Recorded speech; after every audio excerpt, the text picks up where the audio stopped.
Imagine you are lying very still in the dark, and somewhere out there in the night, a sharp little arrow finds you. It strikes. It hurts. That is the first arrow. Now imagine that in the very next breath, you reach down, pick up a second arrow with your own hand, and drive it into the same wound. That second arrow, or the one you fire into yourself, is what tonight is quietly about. And here is the strange, gentle secret the Buddha left us more than 2,000 years ago, sitting in a deer park in northern India. The first arrow is the pain that life simply throws at you and you cannot always stop it.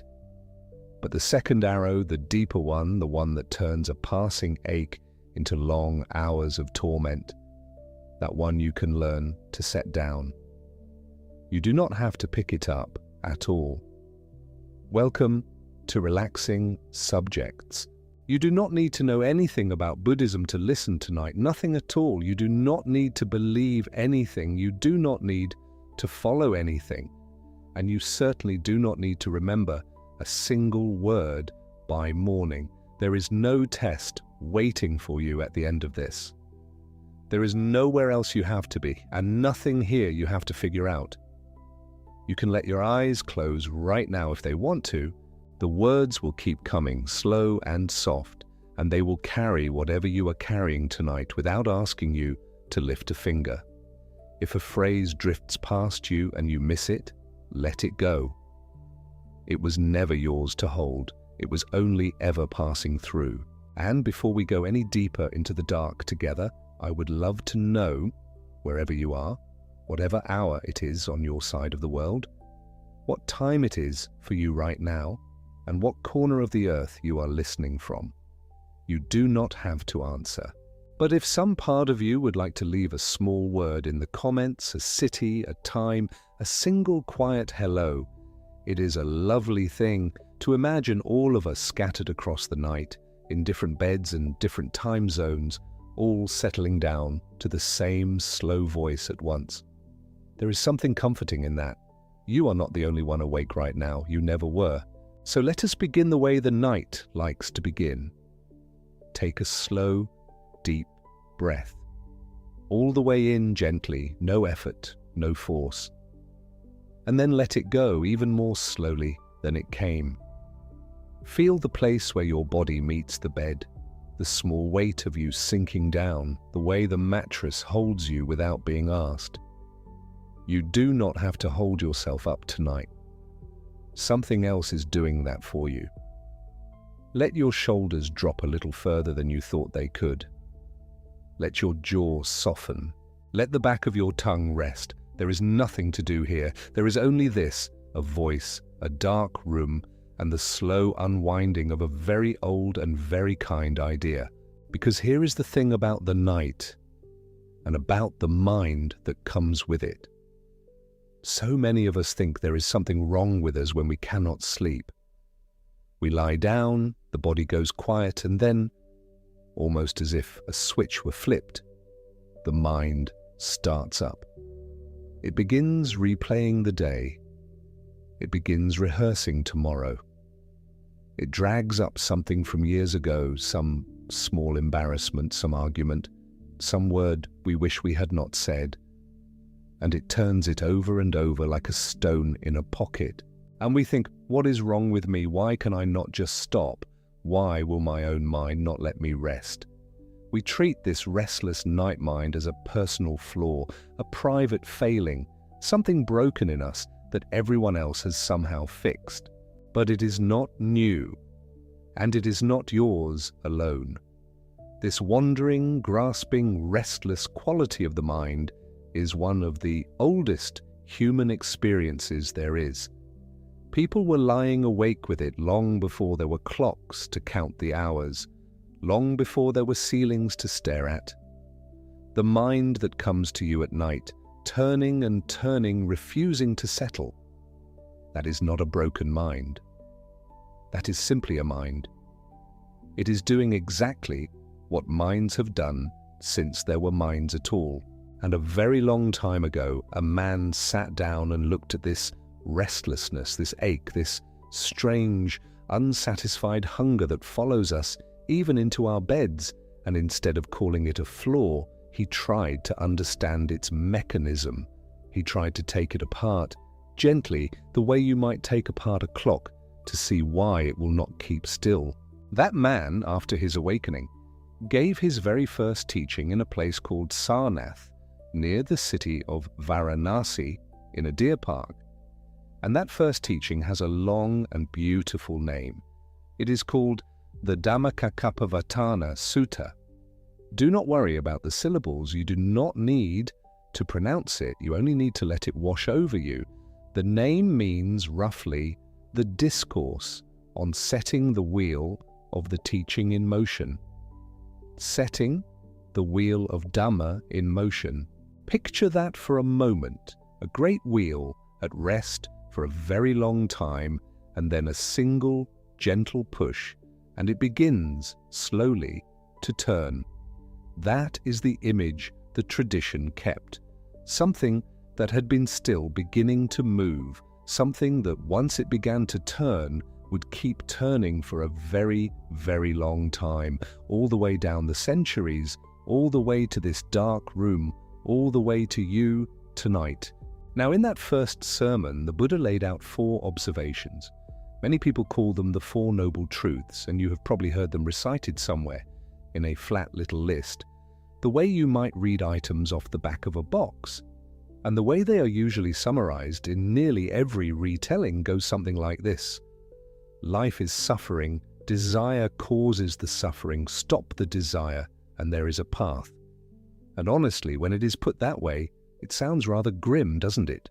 Life is suffering.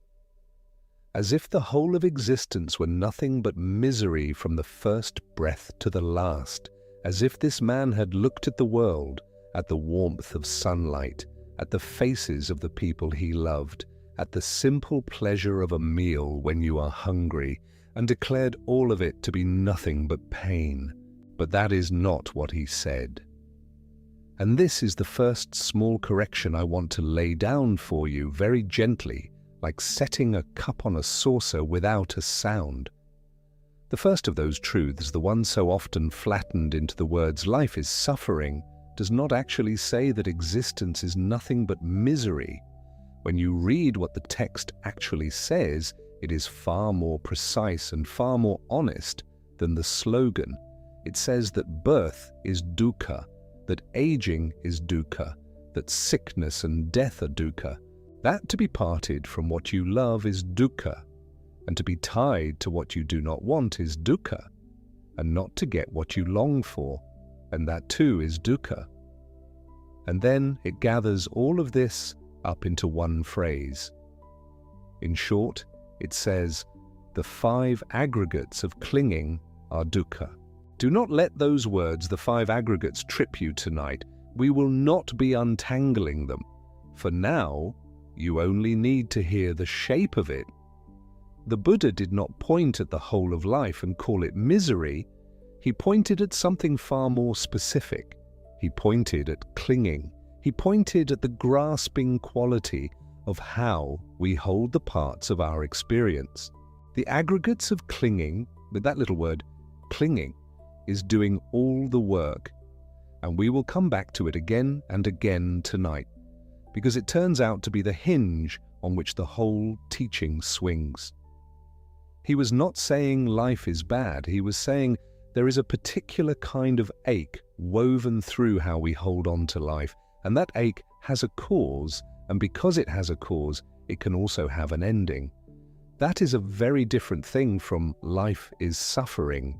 That is almost the opposite. That is hope, dressed in plain clothes. So let us sit for a moment with that word that keeps coming up. Dukkha. It is usually translated as suffering, and that translation is not wrong exactly, but it is thin.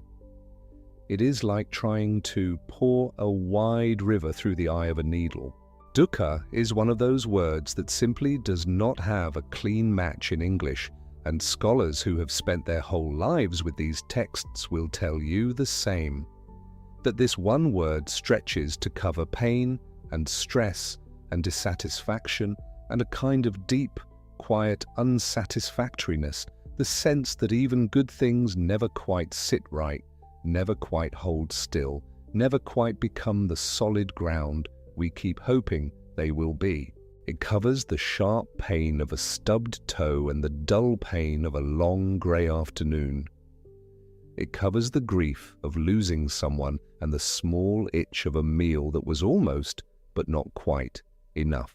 And there is a way of opening up this word that I find lovely and very much worth carrying into sleep, because it gives you a picture you can hold instead of an idea you have to think about. The exact origins of the word are debated. Scholars argue about it the way scholars do. But one of the oldest and most beautiful readings breaks the word into two small pieces. Du, which means something like bad or off or ill-fitting, and ka, which, in the old imagination of a world that ran on carts and wagons, meant the hole at the very center of a wheel, the hole where the axle goes through, the hub, the little opening at the heart of the wheel that the whole wheel turns around. So picture that with me slowly in the dark. Picture a wheel, a wooden cartwheel, old, sun-warmed, the kind that has carried loads down dusty roads for years. And picture the axle running through the center of it. Now, if that hole is cut true, if it is smooth and centered and well made, the wheel turns sweetly. It rolls, and you barely feel it. The cart glides, the journey is easy. You could fall asleep to the rhythm of it. But if that hole is badly cut, off-center, rough, a poor fit for the axle, then the wheel does not run true. It wobbles, it jolts. Every single turn of the wheel sends a little shudder up through the whole cart, a small knock, a small lurch, over and over, mile after mile after mile. The cart still moves, you still get where you are going, but the ride is never smooth. There is always that offness, that jolt, that grinding little catch at the very center of things. That is dukkha. Dukkha, the badly fitted axle hole, the wheel that will not run true. It is not that the journey is impossible, and it is not that there is no road and no destination. It is that there is a wobble built into the very center of how we move through our days, a small, persistent offness, a jolt we have grown so used to that we have almost stopped noticing it, until we lie down at night in the quiet, and there is nothing left to distract us from the soft, endless knocking of that wheel that will not quite run true. Now, isn't that a more interesting thing to be told than life is suffering? Because you know that wobble, don't you? You have felt it. It is there in the moment a wonderful day ends and you feel that small pang, knowing it cannot last. It is there in the restlessness that finds you even when nothing is actually wrong, even when, on paper, you have everything you said you wanted.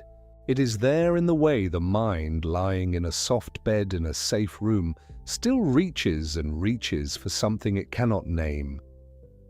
The Buddha did not invent that wobble, he just named it. He gave it a word, dukkha, the off-center wheel, and this is the part that matters, this is why the whole wheel of the teaching was set in motion.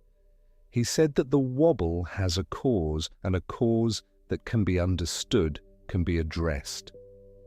A wheel that does not run true can, in principle, be recut, re-centered, made smooth, and that is where we are heading tonight, slowly, gently, with many pauses to rest along the way.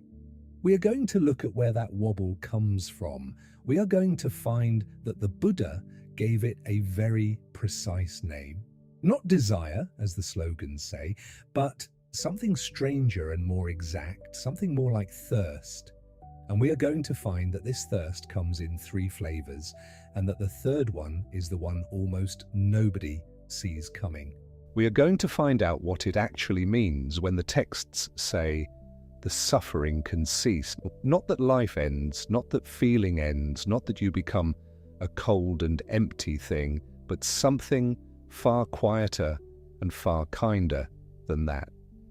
We are going to look at a single word in the old language that means both clinging and fuel, one word for both, and how that one small fact dissolves nearly everything people think they know about what comes at the end of this path. And we will come back more than once to those two arrows we began with, the first that life fires at you and the second that you fire at yourself. But not yet, not all at once.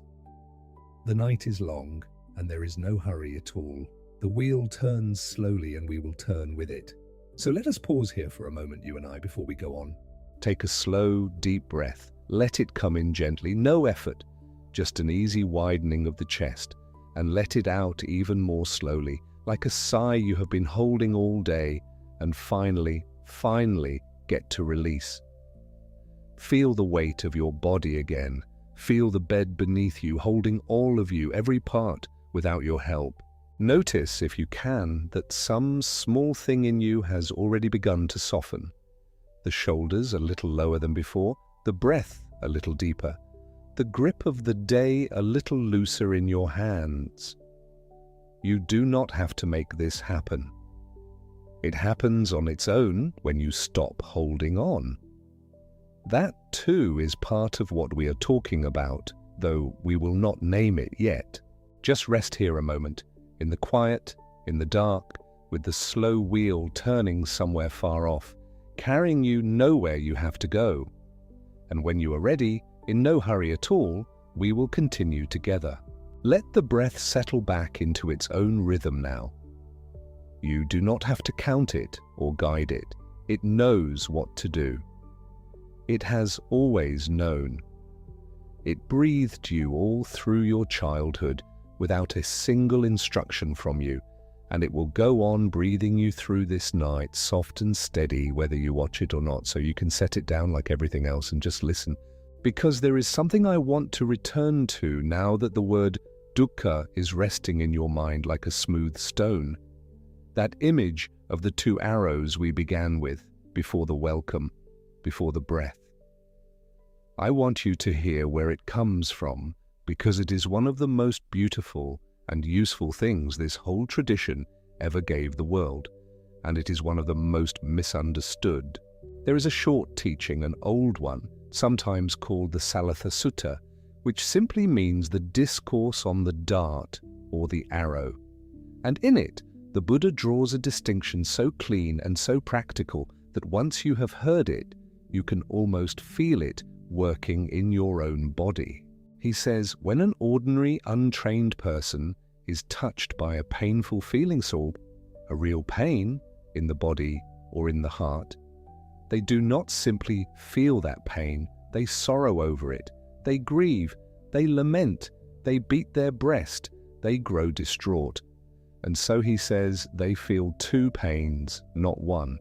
Two feelings. It is, he says, as if a man was struck by an arrow, and then immediately after was struck by a second arrow in the very same spot, so that he feels the pain of two arrows, not one.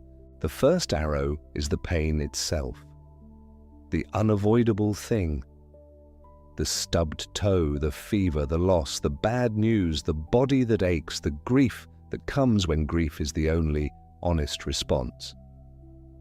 That arrow the Buddha did not pretend you could dodge. He did not teach a world without the first arrow. Pain, real pain, is part of having a body and a heart at all. To be alive is to be, now and then, struck by that first arrow. Even the most awakened person, the Buddha himself, still felt cold and heat, still felt the body grow tired, still felt physical pain. The first arrow lands on everyone. That is simply the price of being here, of being soft enough and alive enough to feel anything at all. But the second arrow, the second arrow is different. The second arrow is the one we add. It is the resistance, the recoil, the long story we tell ourselves about the pain. It is the this should not be happening. It is the why me. It is the turning of a single moment of hurt into hours and days, and sometimes years of suffering about the hurt. The first arrow is the pain. The second arrow is everything we do to ourselves on top of the pain. And the second one, this is the whole quiet revolution of it. The second one is optional. The second one, we are firing ourselves with our own hand into our own wound. And the trained person, the one who has begun to understand the mechanism of all this, when they are touched by that first painful feeling, the text says, they do not sorrow, they do not grieve, they do not beat their breast and grow distraught. They feel the one feeling, the bodily one, the first arrow, but not the second.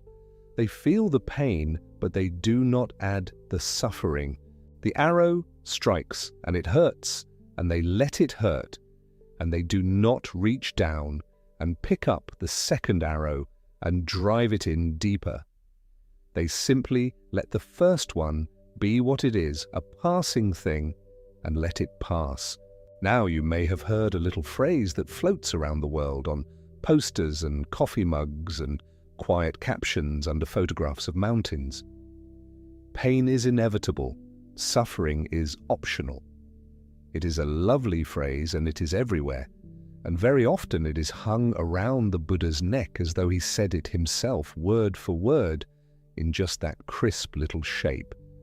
But I want to be honest with you here in the dark, because honesty is part of the comfort. The Buddha did not say that exact sentence. Those particular words are a modern paraphrase, a tidy little distillation that came much, much later. What he gave was something better, something you can actually picture and actually feel. He gave the two arrows. The man struck once, and then, by his own grieving, struck twice. The picture is the real teaching. The slogan is just its shadow, cast long across the centuries. And it matters a little to know which is which, to honor the older, stranger, truer thing under the smooth, modern words.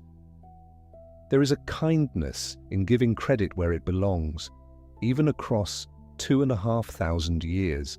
And here is what I find so quietly stunning about those two arrows, the thing that makes them not just a clever image, but the very key to everything else we will touch tonight. That second arrow, the one we fire into ourselves, it is not random. It is not just bad luck or bad mood. The Buddha traced exactly where it comes from. When the untrained person feels that first pain, what do? They crave. They reach desperately for something to make the pain stop. They grasp after pleasure, after distraction, after escape, after any feeling that is not this one. And in that very grasping, that very reaching to get away, they wind themselves tighter into the trap.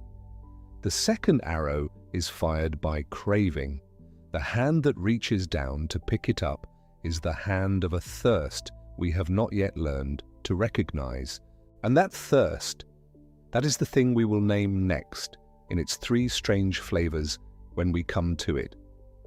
That is the wobble at the center of the wheel. That is what fires the second arrow. But not yet. We are not there yet. And there is no need to rush toward it. The night will hold us. The wheel turns slow. For now, just let this settle into you, soft and certain, that the pain that finds you is not your fault and not your failing, and not a sign that something has gone wrong with you. The first arrow lands on everyone who is alive enough to feel. And the second arrow, the long ache, the turning and turning of the mind at night, the grief about the grief, the worry about the worry, that one you are allowed to set down.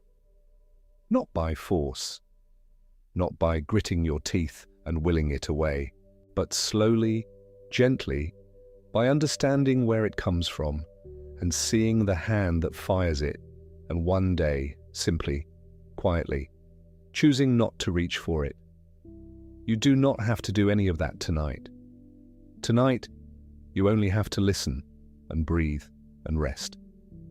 But it is good to know as you drift that the second arrow has a name and a cause, and that anything with a cause can also, somewhere down the long turning of the wheel, come to an end. So let us pause here once more. There is no hurry, there is nothing waiting. Breathe in slow and easy, and out slower still.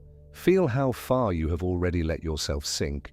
Notice the quiet in the room, the particular hush of this hour, wherever you are, whatever the clock says on your side of the world. Notice that nothing is being asked of you. There is no second arrow in your hand right now. There is only the breath, and the bed, and the dark, and the slow voice carrying you forward.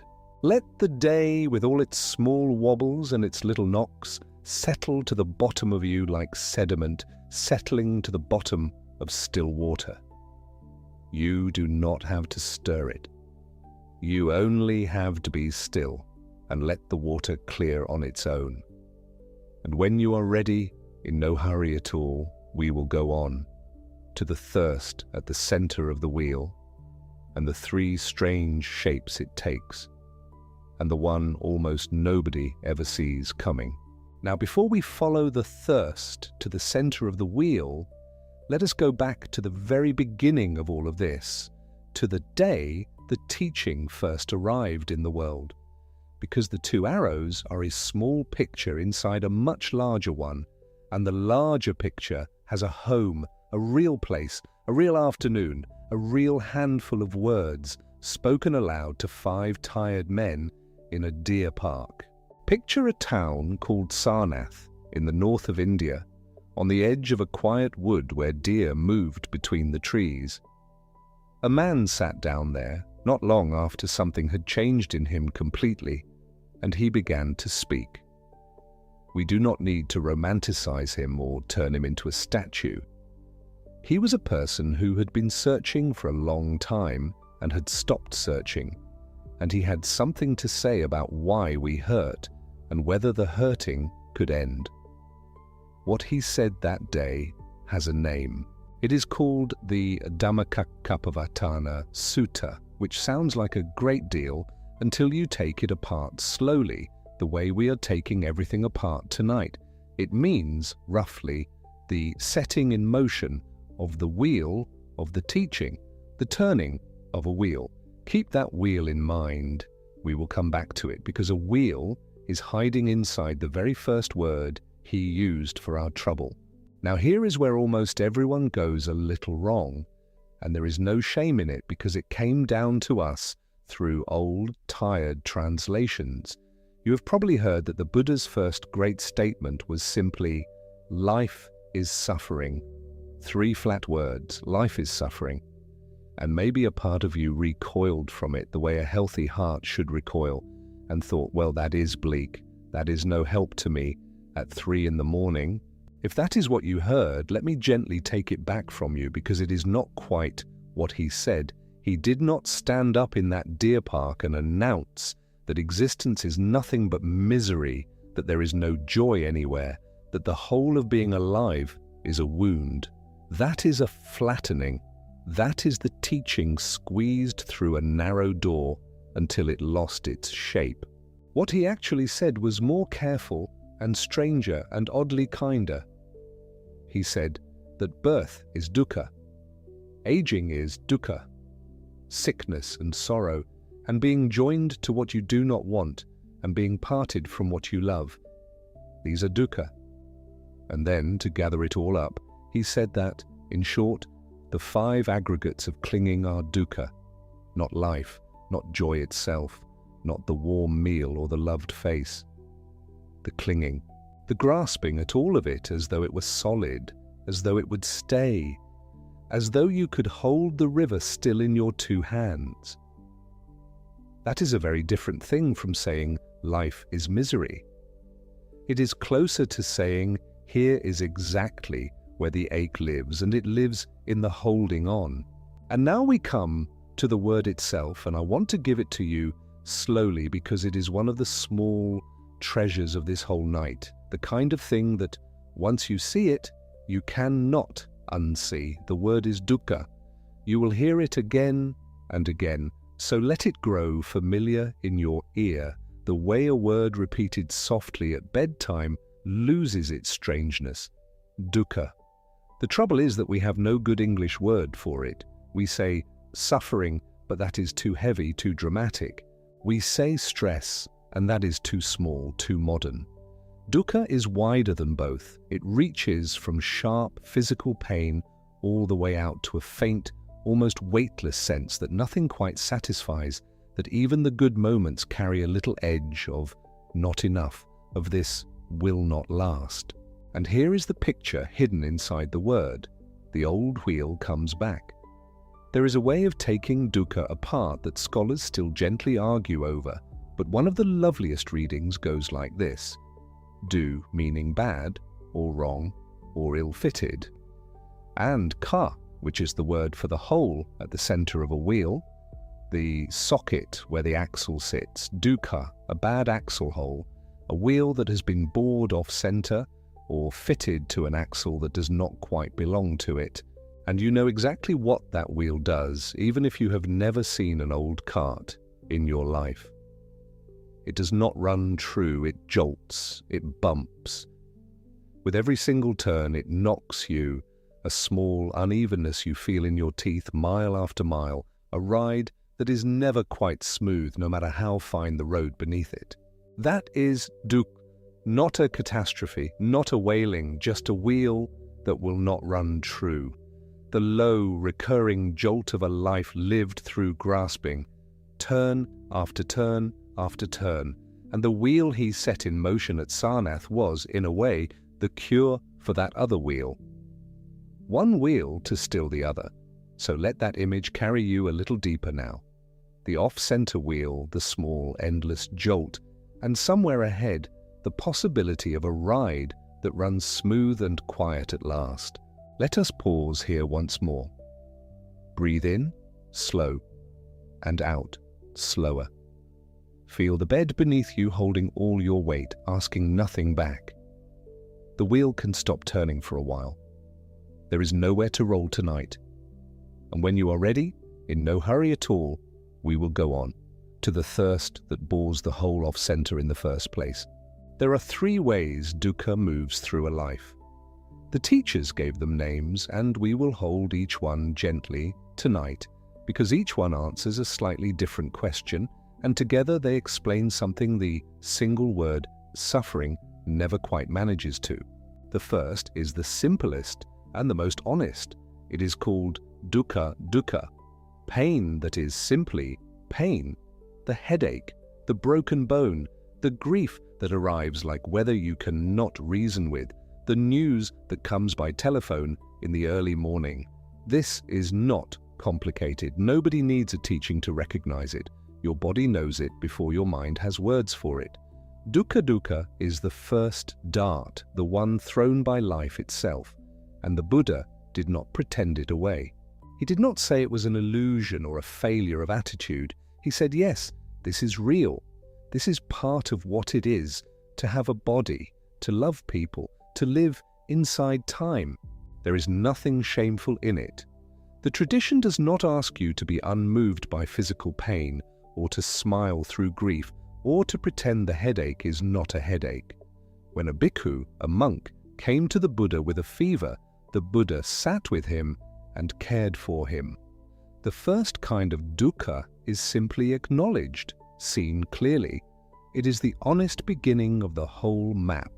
But the second kind is where something quieter happens, and this one is the one that may surprise you more because it does not feel like suffering at first.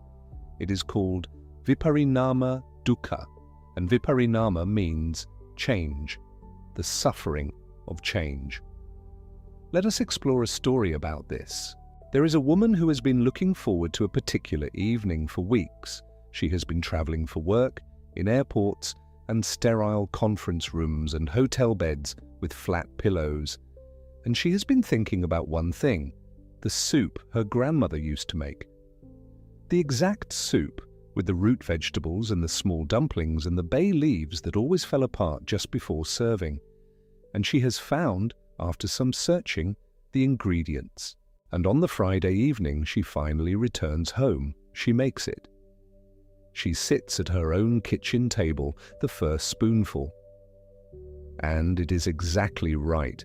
Not quite her grandmother's, it never quite is because memory seasons things, but close enough that her eyes fill briefly and she lets that be.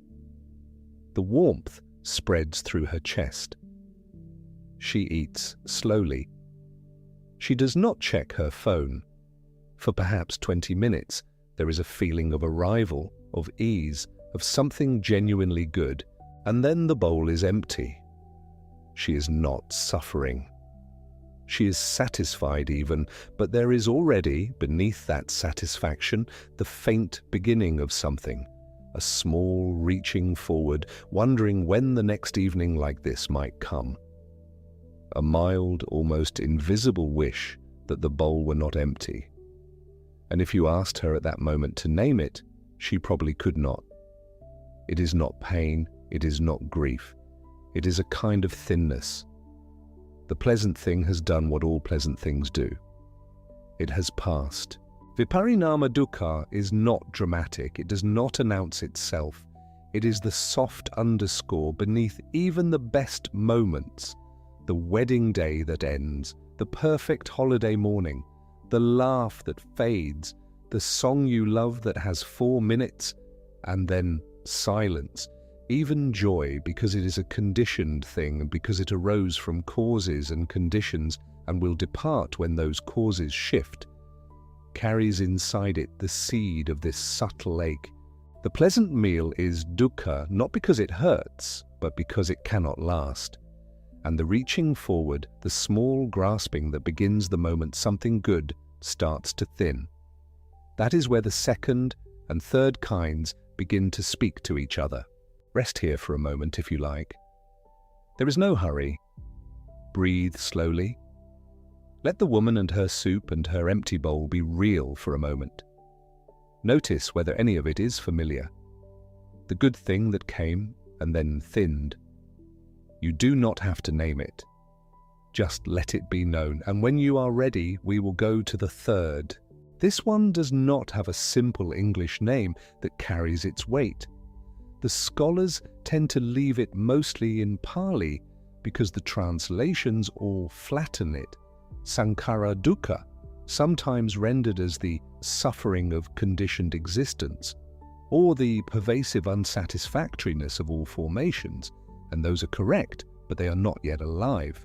Sankhara, in the broader sense, means conditioned things, everything that arises because of causes and conditions, everything that is put together, formed, assembled from parts, which is to say, everything. The body is a sankhara. Thoughts are sankharas, feelings, relationships. Even states of deep meditation are sankharas. Everything that is assembled will, in time, disassemble. Everything that arises has conditions. Everything that has conditions will eventually meet a moment when those conditions are no longer present. Sankhara dukkha is not a feeling, it is a fact. It is the simple, structural feature of conditioned existence, that it cannot provide the kind of secure, stable, unfailing ground that the untrained heart keeps reaching for. You can arrange your life beautifully, you can find good work and kind people and enough warmth, and still at the foundation the whole arrangement rests on conditions that are always shifting. This is not pessimism. It is a very clear-eyed description of what it is to live inside time and change. The Buddha was not saying life is nothing but misery. He was saying that conditioned things cannot provide the unconditional rest the heart is always, at some level, looking for.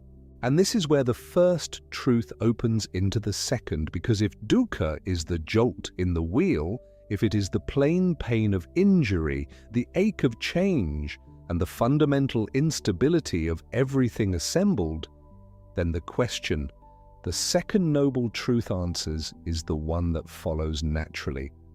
Where does the off-centering begin? What bores the whole wrong in the first place? The answer is a single word.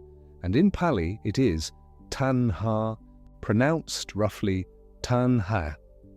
And it does not mean desire, not exactly, though most English translations reach for that word out of convenience. It means thirst, actual thirst, the parched kind, the kind where the body sends a signal that is not polite and not optional and not interested in your reasons. Thirst is not a preference. Thirst does not ask you whether now is a good time, and that distinction is precise and deliberate. The Buddha did not choose a gentle word. He did not say, the origin of suffering is a vague fondness for pleasant things. He named something that moves in you like hunger, something that seeks, that reaches, that pulls you toward its object before you have had time to notice what is happening. In the first sermon at Sarnath, in that deer park at dusk with those 5 men who had known him when he was still a wandering ascetic, in that moment he defined it exactly. Tanha is the craving that leads to renewed becoming, accompanied by delight and lust, seeking delight here and there. Seeking delight here and there, not staying, not resting.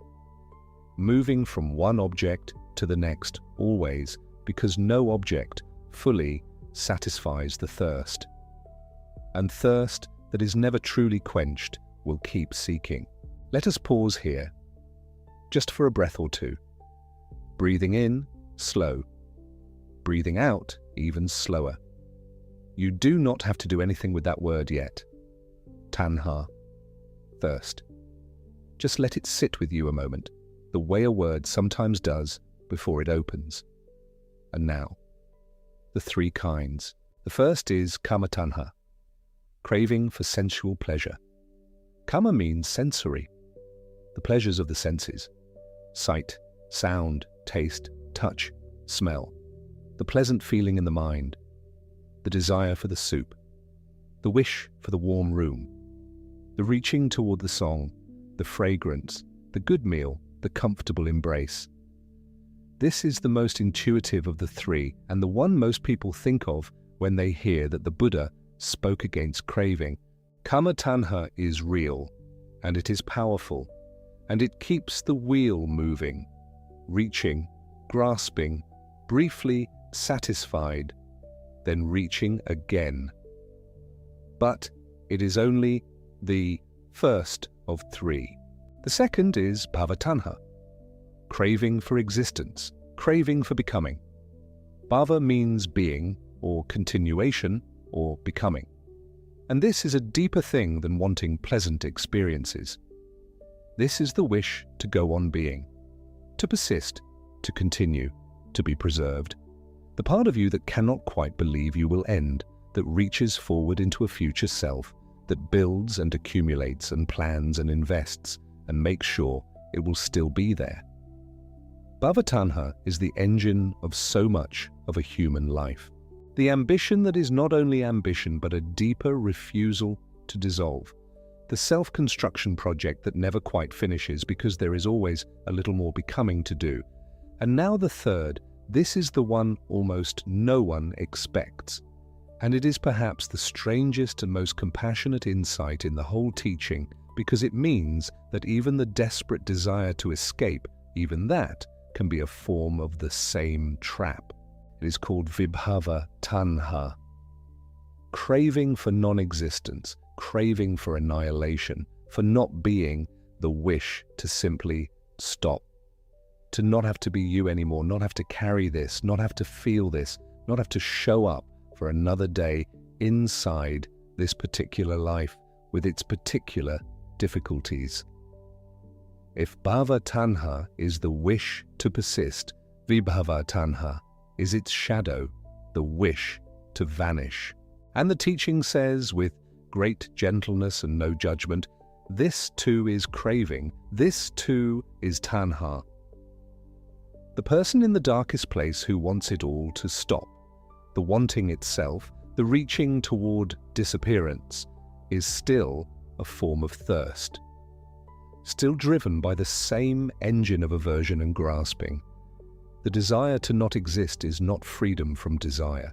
It is desire turned inward, folded back, pressing toward its own object with exactly the same urgency and exhaustion as the desire that reaches outward. Let us sit with that for a moment. because it can sound, on first hearing, almost unkind, but it is not. It is one of the most compassionate observations in the entire teaching, because it means no one is beyond the ordinary mechanism of suffering. It means the darkest wish is not a moral failure, not a special category, not an exception to the map.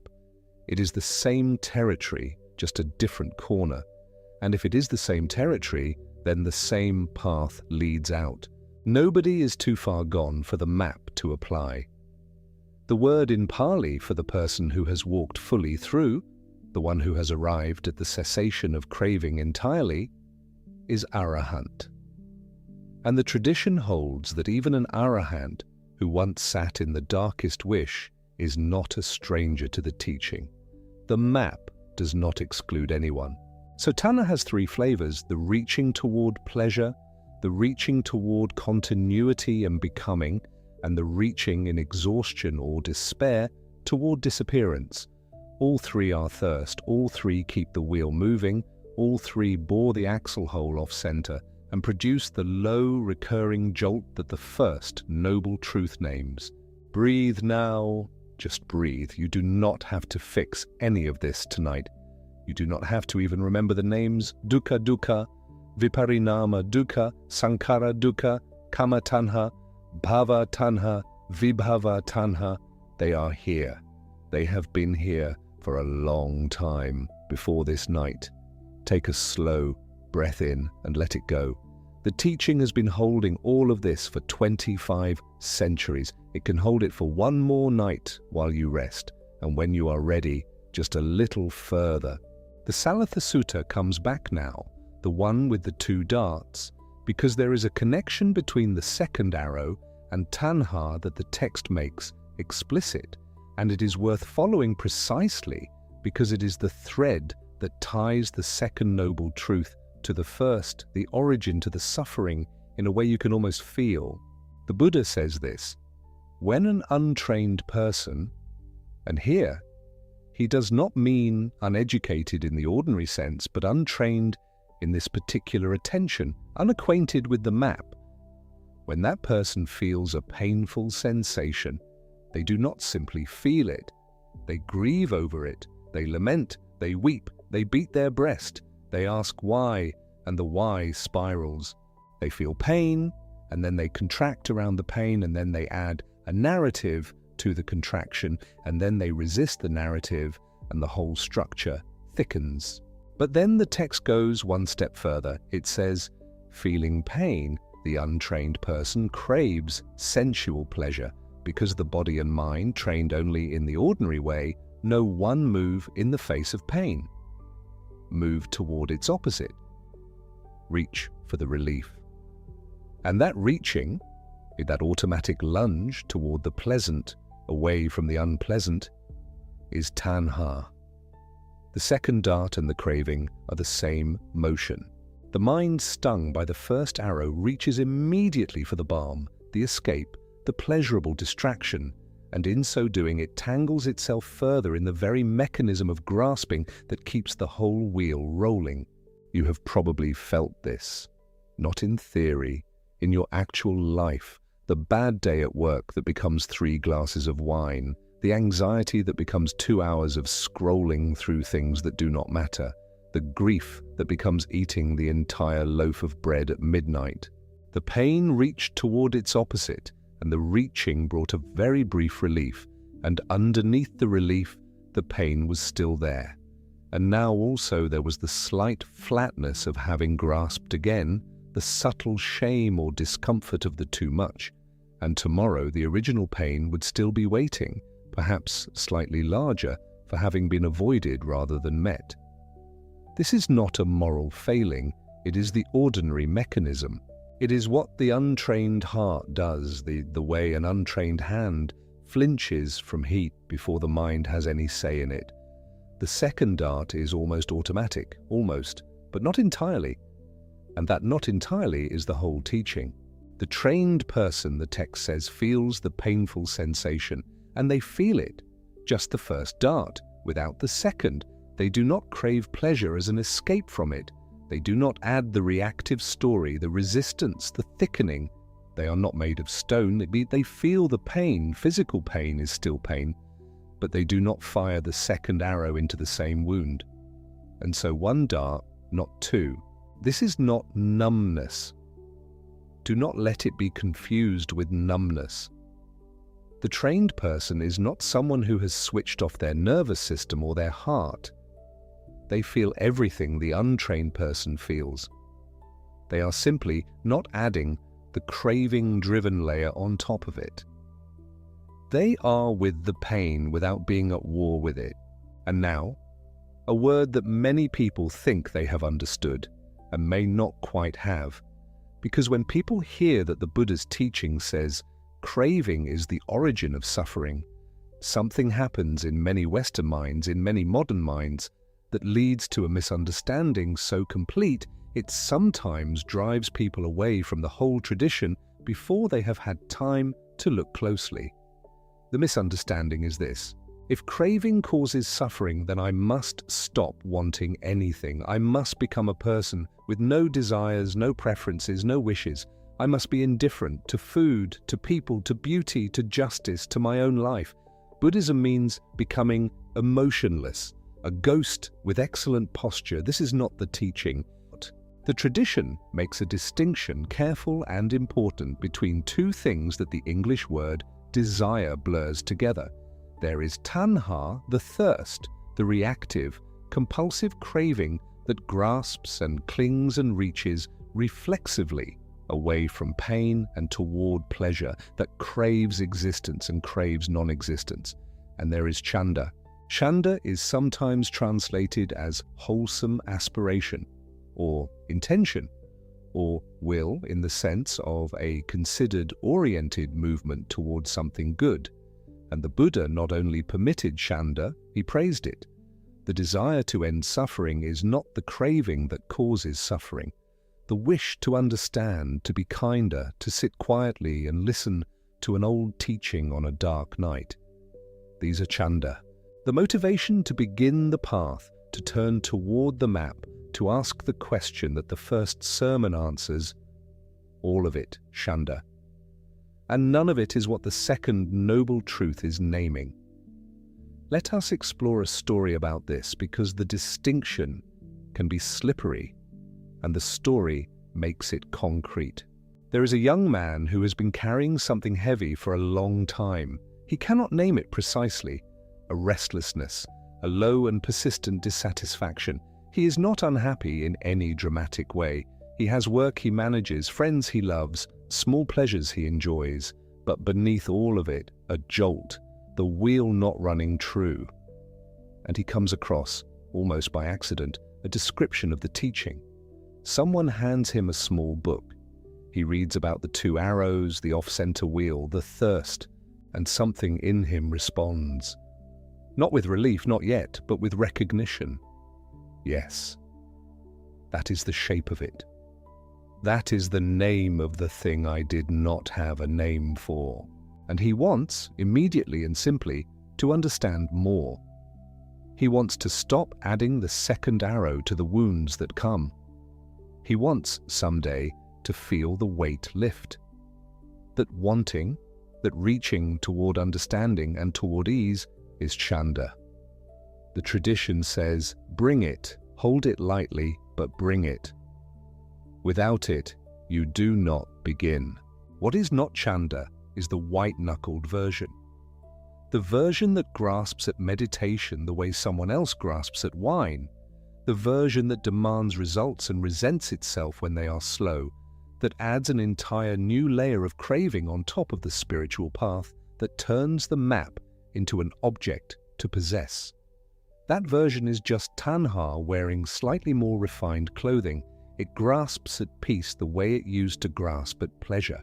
And the suffering continues quietly underneath the new vocabulary. The distinction matters because it saves the teaching from becoming its own trap.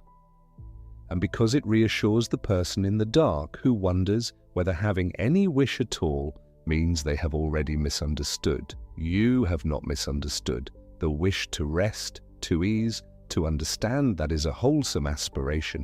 You are welcome here. Breathe. slow and easy. Wherever you are right now, whatever the hour, whatever you are carrying, you are welcome here. You do not have to perform detachment.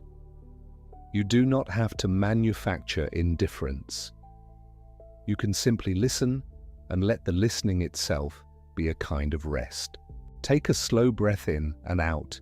Let the body settle a little more. Notice, if you like, the difference between the grabbing, urgent feeling of something you cannot let go of and the quiet, open interest of simply wanting to understand. One is tight, the other is almost spacious. You have probably felt both. Tonight, we are in the second one, chanda, the gentle, unforced leaning toward.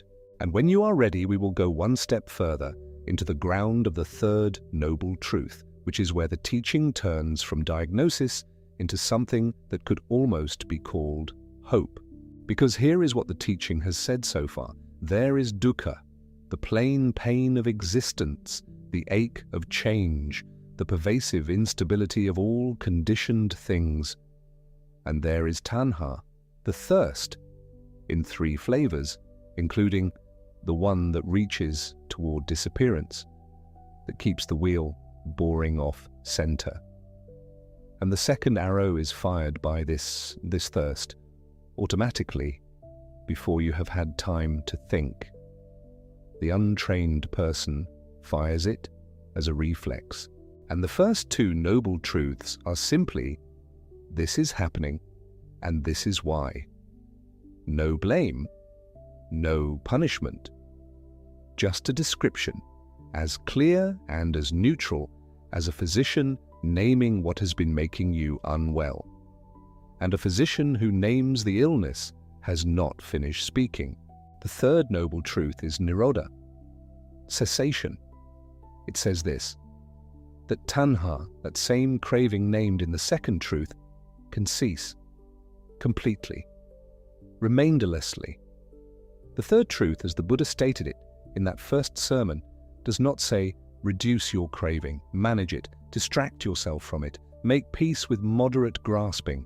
It says, the remainderless fading away and cessation of that same craving, the giving up and relinquishing of it, freedom from it, non-reliance on it.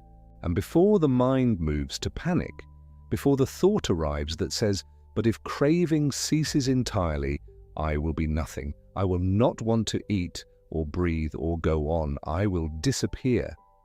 The teaching anticipates exactly that fear.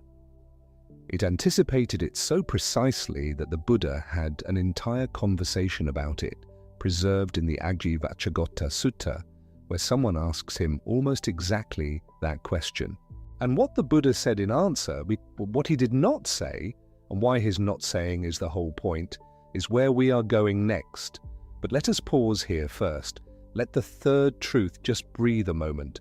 Nirodha, cessation, not of life, not of sensation, not of the world. The cessation of craving itself. The thirst going out. The wheel, finally, running true. Breathe in slow, hold it gently, and breathe out, easy. The tree outside, if there is one, is still in the dark. The house is quiet. You are already closer to rest than you were a moment ago. You do not need to reach for it. Let it come.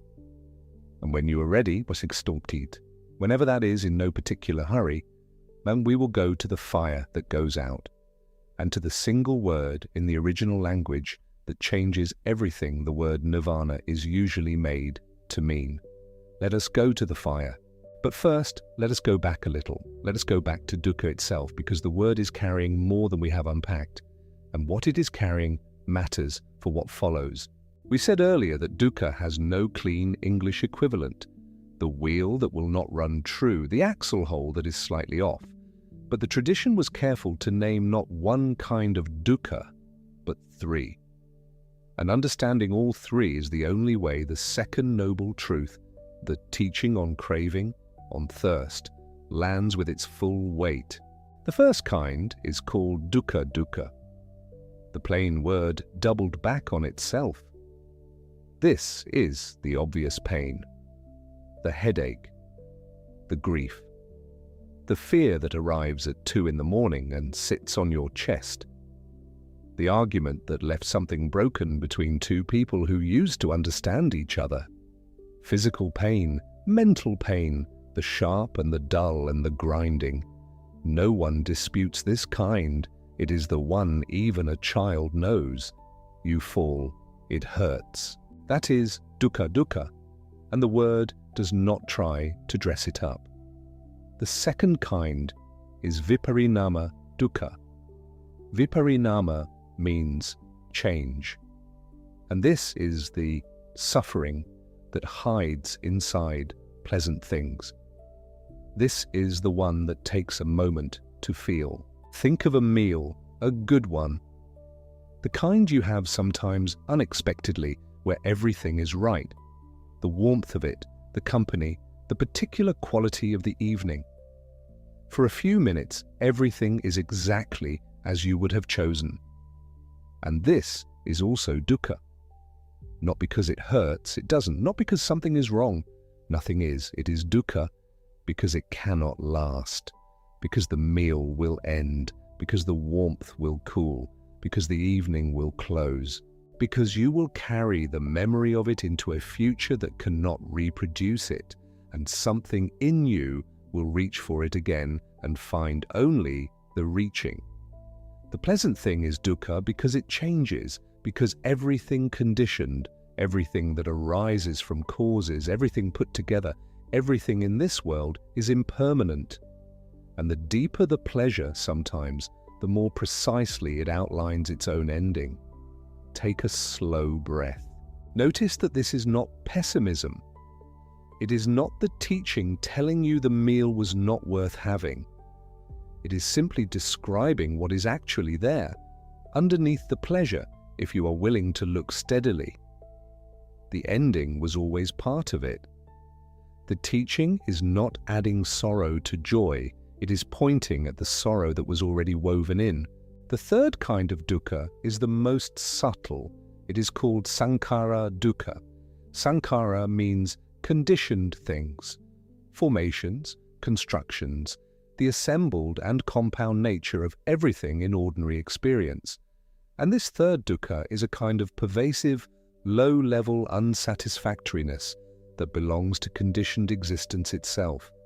Not sharp pain, not the ache of loss, but a kind of background hum, the sense that things are slightly off, that even when nothing particular is wrong, something is not quite settled, the familiar restlessness that does not have a name, the feeling of searching without knowing what you are searching for. Sankhara dukkha is not an event, it is a texture, it is the inherent instability of a life built entirely from things that change.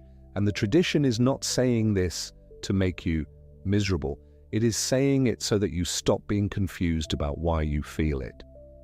So that you stop assuming the restlessness means something is specifically, fixably wrong. Sometimes the restlessness is simply what it is like to be a conditioned being in a conditioned world. The wheel still, just slightly off. Let us pause here, breathe in all the way, and breathe out gently. Notice whatever is touching your body right now. The weight of blankets, the softness of a pillow, the slight coolness of the air. None of this requires your management. You can simply notice it.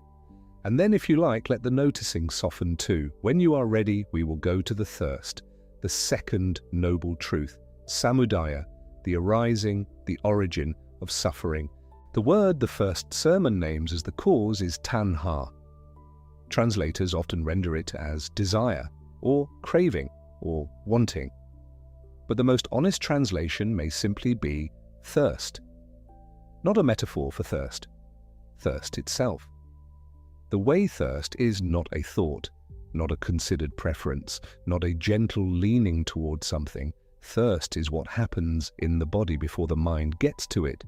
Thirst is the pull, immediate, physical, already moving before you have decided to move. The first sermon, the Dhammacakkappavattana Sutta, specifies what this craving is. It is the craving that leads to renewed becoming, accompanied by delight and lust, seeking delight here and there.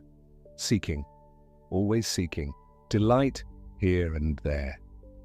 No fixed place, no final arrival, just the continual movement toward, reaching toward, grasping toward. And tanha comes in three kinds, exactly three. The first is kama-tanha, the craving for sensual pleasure, for good food, warm touch, pleasant sounds, the comfortable and the beautiful and the sweet. This is the obvious one. The thirst that most people imagine when they hear the word craving. The reaching for more of what feels good. The second is bhava-tanha, the craving for existence, for becoming, for continued being. The deep, often unexamined drive, not just to feel pleasure, but to be, to persist, to continue, to matter, to leave a mark, to have a future. Bhava-tanha is the hunger underneath the hunger, not just for the pleasant thing, but for the self that gets to keep experiencing pleasant things. It is the craving that constructs again and again a sense of a solid self that must be protected and continued. And the third, here is the one almost no one expects. The third is vibhava-tanha, the craving for non-existence, for annihilation, the wish to not be, to disappear, to have it all stop, the exhaustion that has curdled into a longing for ending. And the teaching names this as craving, not as relief, not as escape, as the third thirst. This is the counterintuitive thing. The desire to not exist at all, the wish to dissolve, to be erased, to step entirely off, is itself a form of grasping. It is the flip side of bhava-tanha. One clings to existence, the other clings to the idea of non-existence, to the image of an ending, to the imagined relief of annihilation. But both are movements of the same grasping mind. The hand reaches toward pleasure. The hand reaches toward being. And when being becomes unbearable, the hand reaches toward not being. But it is still reaching, still the same motion, still the same mechanism. Vibhava-tanha does not free you from suffering. It binds you because you are still organized around wanting, around the craving that leads to renewed becoming. The escape that promises to take you out of the cycle by its own nature keeps you inside it. The door that says exit when you look closely opens inward. Stay with that a moment. Breathe in and breathe out slowly. This teaching is not saying to someone who is suffering, your wish to stop suffering is wrong. It is not adding judgment to pain. It is pointing at something much quieter than that.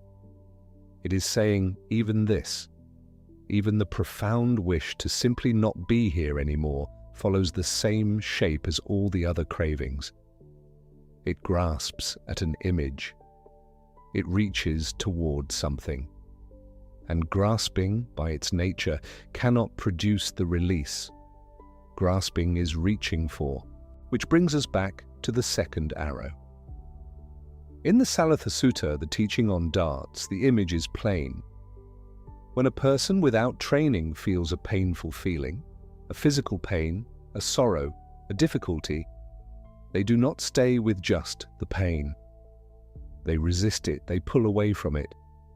They wish it were otherwise, they reach for something to undo it or soften it or escape it. And that reaching is the second dart.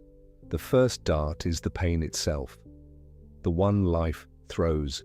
The second dart is the one fired in response. The craving for the pain to stop. The craving for pleasure to replace it. The craving, sometimes, for existence itself to stop. Two wounds from one event. And the Sallatha Sutta makes the mechanism plain. Feeling pain, the untrained person craves sensual pleasure to escape it. they reach towards something pleasant. The craving tightens the very knot it is trying to loosen. This is the same tanha named in the second noble truth. The same thirst. The dart fired in response to pain is not different in nature from the craving that is the origin of suffering. They are the same movement. The arrow has the same maker, which is why now you can hear something important in that teaching, not as a demand, as a description. The path is not the suppression of the first arrow. Pain will come, the meal will end, the things you love will change, bodies age, minds have difficult nights. None of that is in your hands in the way the second arrow is in your hands. The first arrow is life. The second arrow is the one you reach for in response to life. And here, something needs to be said carefully because there is a misreading that can arrive at this point, and it is worth stopping for. If craving causes suffering, does that mean all desire is the enemy? Does the teaching say, stop wanting anything? Want nothing, feel nothing, reach for nothing, and you will be free? It does not. The tradition draws a careful distinction between tanha, thirst, grasping, the craving accompanied by delight and lust that drives renewed becoming, and something called chanda. Chanda is aspiration, intention, the clear wish to move towards something wholesome, the wanting to be free from suffering, the wanting to act with kindness, the wanting to understand. These are not the same thing. Tanha grasps. It is restless, driven, seeking delight here and there. It does not arrive. It cannot arrive because its nature is not to arrive, but to continue seeking. Chanda orients. It is the settled intention that moves towards something without the frantic grip of craving. The Buddha spoke of the aspiration toward awakening as something to be encouraged, nurtured, practiced. The wanting to end suffering is not the craving that causes suffering. They move differently. One opens, the other contracts. And this correction matters because many people who encounter the teaching here stop wanting, and they try, genuinely, to want nothing, to flatten themselves, to call every natural human movement toward warmth or meaning or connection a mistake to be corrected. And this is not what the texts say. It is a misreading born from taking one word, tanha, and stretching it across the entire landscape of human motivation until it covers things it was never meant to cover. You are not required to stop caring about the people you love. You are not required to be unmoved by beauty or indifferent to suffering. The practice is not the production of a kind of careful, managed coldness. That would be its own grasping for emotional emptiness as an achievement. Breathe in now, and breathe out, long and easy. The night is quiet around you. Whatever you are carrying into this dark, whatever thought has surfaced, whatever memory, whatever dull ache, you do not have to resolve it right now. You do not have to reach for it or away from it.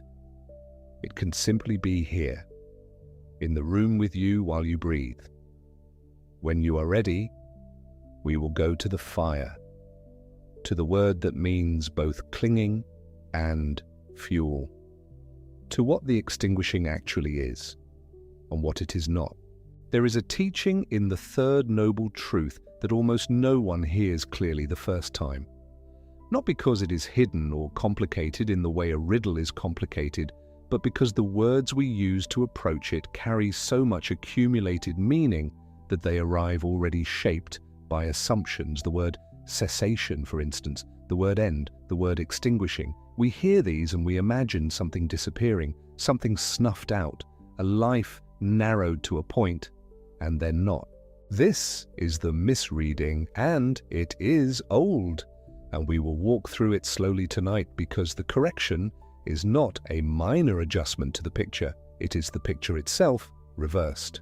Let us begin with the third noble truth as it appears in the Dhammacakkappavattana Sutta, the first sermon at Sarnath, the text we have been sitting with tonight. The third truth is called nirodha. The word means cessation, stopping, the coming to an end of something.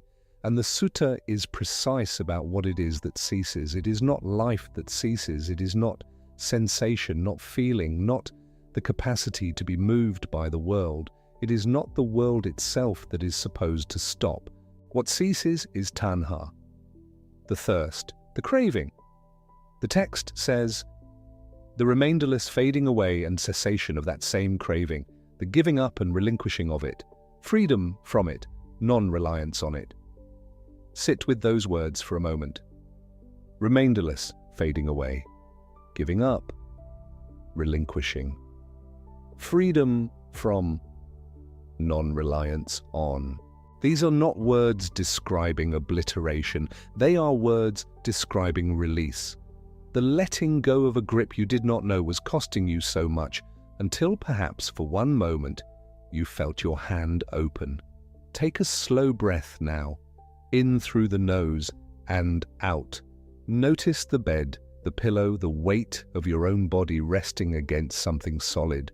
Notice that you are here and the room is quiet and nothing is being asked of you right now. Nothing at all. When you are ready, we will go to the fire. The Buddha, in a sutta called the Dhammacakkappavattana Sutta, found in the Majjhima Nikaya, the middle-length discourses, numbered there as Sutta 72, was in conversation with a wanderer named Vacchagotta. This wanderer was trying to pin something down. He wanted to understand what happens to the awakened one, the one who has completed the path after death. Does such a person exist afterward? Does such a person not exist? Does such a person both exist and not exist? Does such a person neither exist nor not exist? These are reasonable questions by the logic of ordinary language.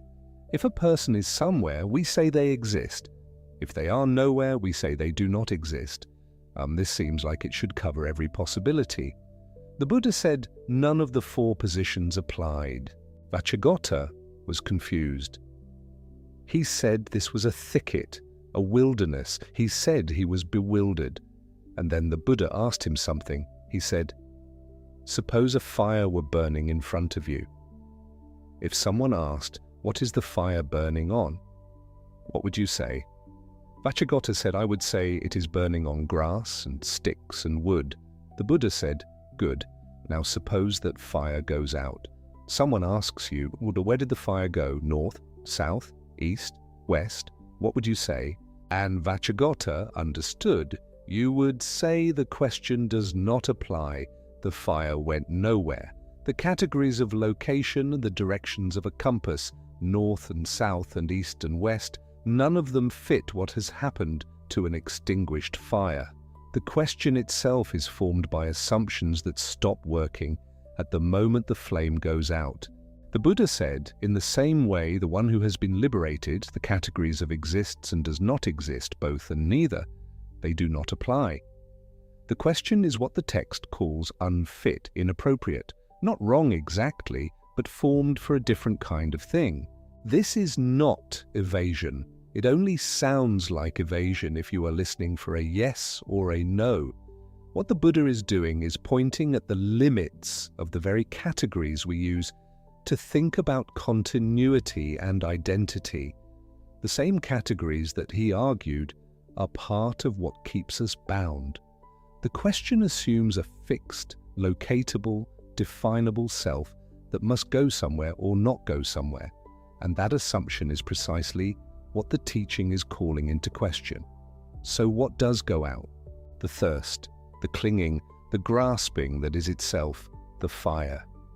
And here we arrive at the single word that can undo the most common misreading of Nibbana in a single breath. The word is upadana.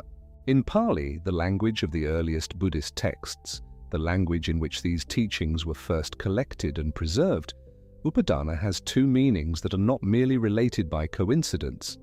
They are related by the nature of the thing being described. Upadana means clinging, grasping, the act of holding on, of reaching, of being unable to release. It is the word used in dependent origination for the 9th link in the chain. We will come to that chain, the link between craving and becoming. Clinging. But upadana also means fuel. The material that a fire consumes and requires in order to keep burning. One word. Both things. When the Buddha described the liberation of the awakened one, he was using a metaphor that works on 2 levels simultaneously, and the 2 levels are not separate. The fire of craving burns on upadana, on fuel, on clinging. The moment the clinging stops, the fuel is gone. The fire does not go anywhere. It does not become something else. It simply has nothing left to burn on, and so it is still. Nibbana, the blowing out, the extinguishing, is not the destruction of the person. It is the stilling of the fire that has been burning on grasping. The remainder, whatever the remainder is after that stilling, is not something the language of existence and non-existence was built to describe. The Buddha refused to force it into those categories, and that refusal is not a failure to answer. It is the answer. It is pointing at a territory that language arrives at the edge of and cannot cross. We tend to hear extinguishing and feel a chill. In our ordinary experience, things that are extinguished are gone. The candle is out. The warmth is over. Something is missing now. But consider, and this is worth sitting with slowly, consider that the fire itself, the flame of craving, was never warmth. It was heat, yes, and light, yes.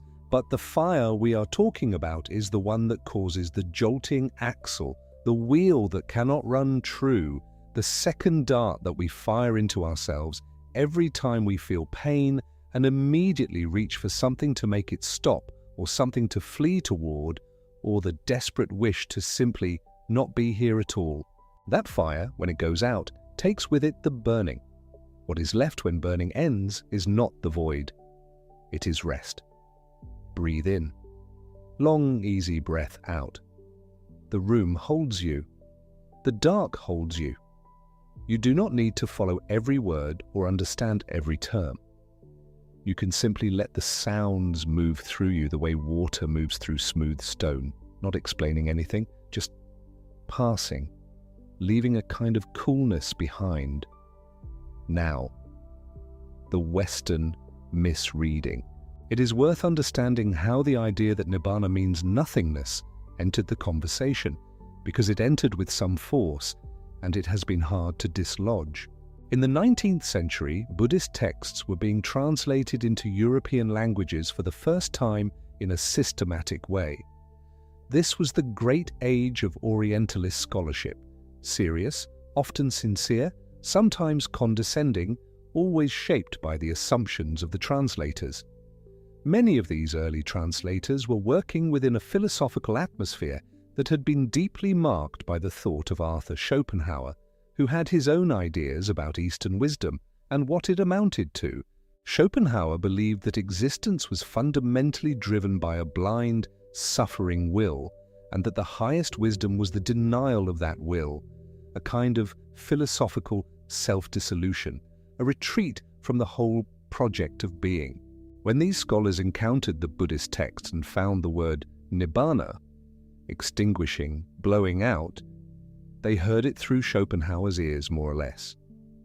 They heard confirmation that Buddhism was a philosophy of negation, of world denial, of the conclusion that non-existence is better than existence and the path leads toward a serene self-erasure.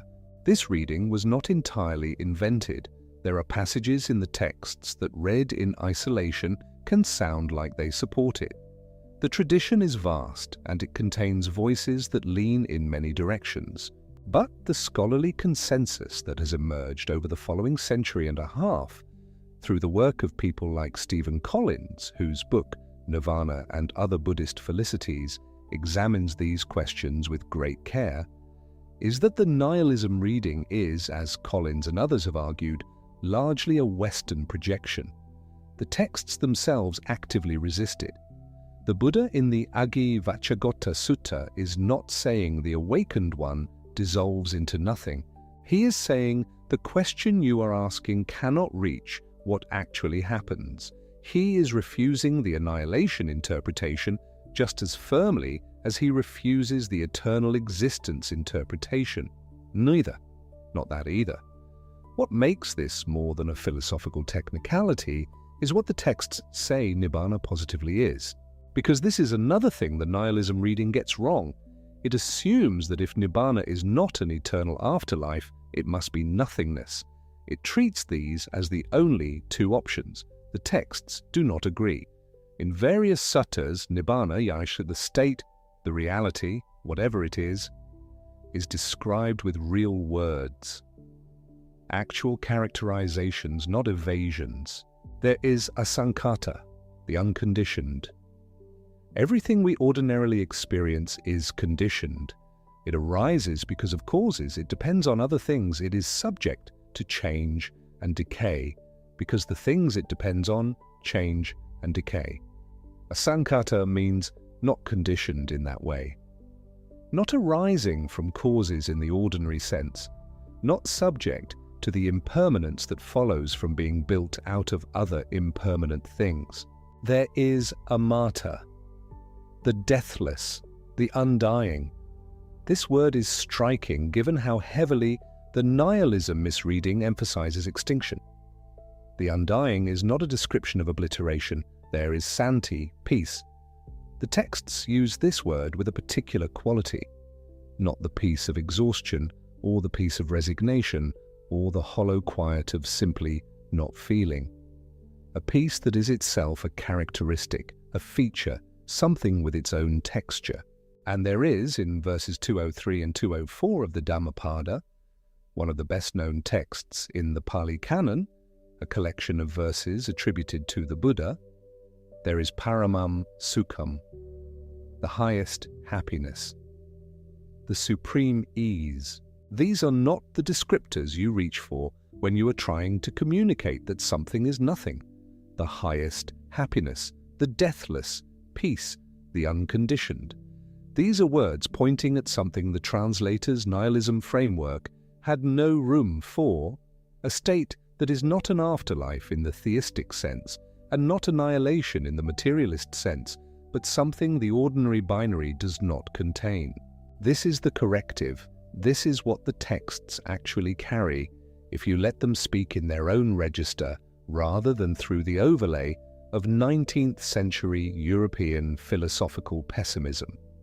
Take a slow breath now, just a breath, one full, quiet breath. Let the ribcage rise, let it fall. The night around you is still. The body is growing heavier in the good way, the way of release, of things settling into their own weight without resistance.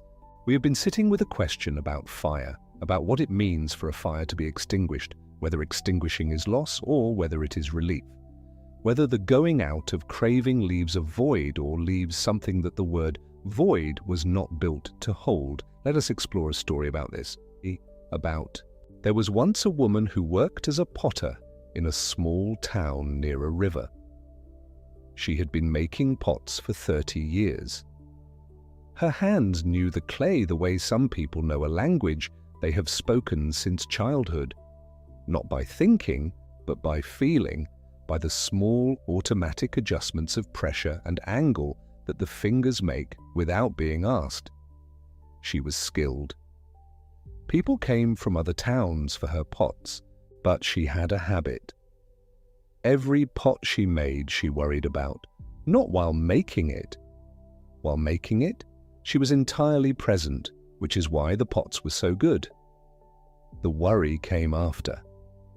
After each pot went into the kiln, she would imagine it cracking. She would imagine the buyer being disappointed. She would imagine the pot falling from a shelf, breaking on a stone floor, the pieces scattered. She would imagine the day she could no longer work, the day her hands shook, the day someone younger with a different style made pots that people preferred. She did not do this consciously. It was simply the texture of her days. The work, the beauty of the work, and then the low, constant hum of imagining the work lost. She came, late in her life, to sit with a teacher. The teacher watched her for several days, saying nothing. Then the teacher said, "I notice that after you make a pot, something in you picks up a second piece of clay." The woman said she didn't understand. The teacher said, "You make a pot, and then you make a kind of suffering out of the pot. You shape it carefully, you press in the worry about the crack, you smooth the fear of being forgotten, you give it the form of all the ways the pot could fail to be what you hoped. You fire that in a kiln too. You carry both pots, the one you made and the one you made from your fear of losing the one you made." The woman was quiet for a long time. She said, "I didn't know I was doing that." The teacher said, "Most of us don't. The first pot is what the world gives you. The second one is what you give yourself, you." And the woman, slowly, not all at once, but gradually, over years, began to set down the second pot. Not by stopping caring about the first one, not by becoming indifferent to her work or distant from it. If anything, she began to love the work more purely because she was no longer spending half her attention managing the fear pot she had been building alongside every real one. The pots did not change. She still made beautiful pots. Some cracked in the kiln, some fell and broke. She grew older, and her hands did begin, eventually, to shake a little in the mornings. But the second pot, the one built from craving and aversion and the desperate wish to hold everything in place, that one she put down. And what was left when she put it down was not nothing. It was her hands in the clay, the river sound, the particular smell of wet earth, the work itself, freed from the constant worry of its own undoing. This is what the texts mean by the cessation of craving, not the cessation of the woman, not the cessation of the pots or the river or the morning light on the wheel, the cessation of the second pot, the one built from grasping. The fire that goes out is the fire that was burning on that grasping. What remains, and the texts insist something remains, is not the void. It is the clay. Breathe slowly, in and out. You might notice right now whether there is a second pot you are holding. You don't have to do anything with this noticing. You don't have to set anything down tonight. The noticing itself is enough. The gentle recognition of something that has been there in the hands, perhaps for a long time. Let your shoulders be heavy. Let your jaw be soft. Let the breath come on its own. When you are ready, we will continue. Now, because the texts are precise and the precision is part of the gift, there is something important to say about nibbana and time. Because the misreading assumes nibbana is a post-death state, something that happens after. Something you attain by dying, or by dying in some symbolic sense. And this means it floats outside of life, unreachable by living people, a promise for a later that may or may not come. The texts say something different, something more immediate. There are two recognized forms of nibbana in the Theravada understanding. The first is called sa-upadisesa nibbana. Sa means with. Upadisesa means remainder. This is nibbana with remainder, the state of an arahant, a fully awakened person who is still alive, still in the body, still experiencing the world through the senses, still feeling pleasant and painful sensations, still sitting and eating and walking and breathing. What has ended is not the sensation. What has ended is the craving and clinging around the sensation. The second pot. The first dart still lands. The body still aches when it aches. The eyes still close when they are tired. But the second dart, the grasping, the aversion, the reactive proliferation, the papanka, the compulsive mental spinning that takes a sensation and builds an entire architecture of suffering around it. that has stilled. The second form is called anupadisisa nibbana, without remainder. This occurs at the death of the arahant. The body, which was itself the remainder, the residue of past causes and conditions, is no longer. And this is what the Vacchagotta question is circling. What happens then? And this is where the Buddha says the categories do not reach. But the first form, nibbana with remainder, nibbana while alive, this is precisely the point. The end of suffering is not deferred to after death. It is not a destination beyond the horizon of life. The Buddha himself, after his awakening under the Bodhi tree, lived for approximately 45 more years, teaching, walking, sitting with people, asking questions, answering questions, eating, sleeping, getting ill in his final years. 45 years of a life in the world, a life with a body and senses and contact with other people and all the texture and friction and warmth that involves. And by the tradition's account, he lived those 45 years in saupadisisa nibbana, with remainder, fully in the world, not numbed, not absent, not remote. In the world without the second pot. This matters. It matters enormously because it changes the nature of what is being pointed at. The teaching is not asking you to wait for death, and it is not asking you to become less alive. It is pointing at something available in a life being lived, the gradual, difficult, real work of not picking up the second dart. Take a slow breath, the pillow under your head, the quiet of the room. Whatever small sounds come, a house settling, something outside, the sound of your own breath, they are just what they are. They do not require anything from you. Let us stay for a moment with the positive descriptions because they are worth dwelling on. Asankata, the unconditioned. Everything in ordinary experience arises dependent on causes. The pleasant meal arises because of hunger, because of ingredients, because of effort, because of health, because of 100 prior conditions, and it passes when those conditions pass. The pleasant friendship arises and changes and ends. The pleasant state of mind arises and is gone. Everything conditioned is impermanent because the conditions it depends on are themselves impermanent. Asankata points at what is not like this, not subject to that particular chain of arising and passing. This is difficult to think about from inside conditioned experience, which is part of why the Buddha reached for the fire metaphor rather than a definition. You cannot describe a color to someone who has not seen it by listing everything the color is not, but you can gesture toward it. Amata, the deathless, the undying. Think for a moment about the second form of dukkha we explored earlier tonight.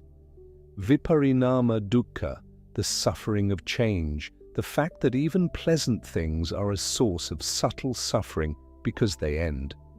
The pleasant meal is dukkha not because it hurts, but because it cannot last. The deathless is the name for what does not have this characteristic, what does not end by virtue of the ending of its conditions. This is not a claim about immortality in any ordinary sense.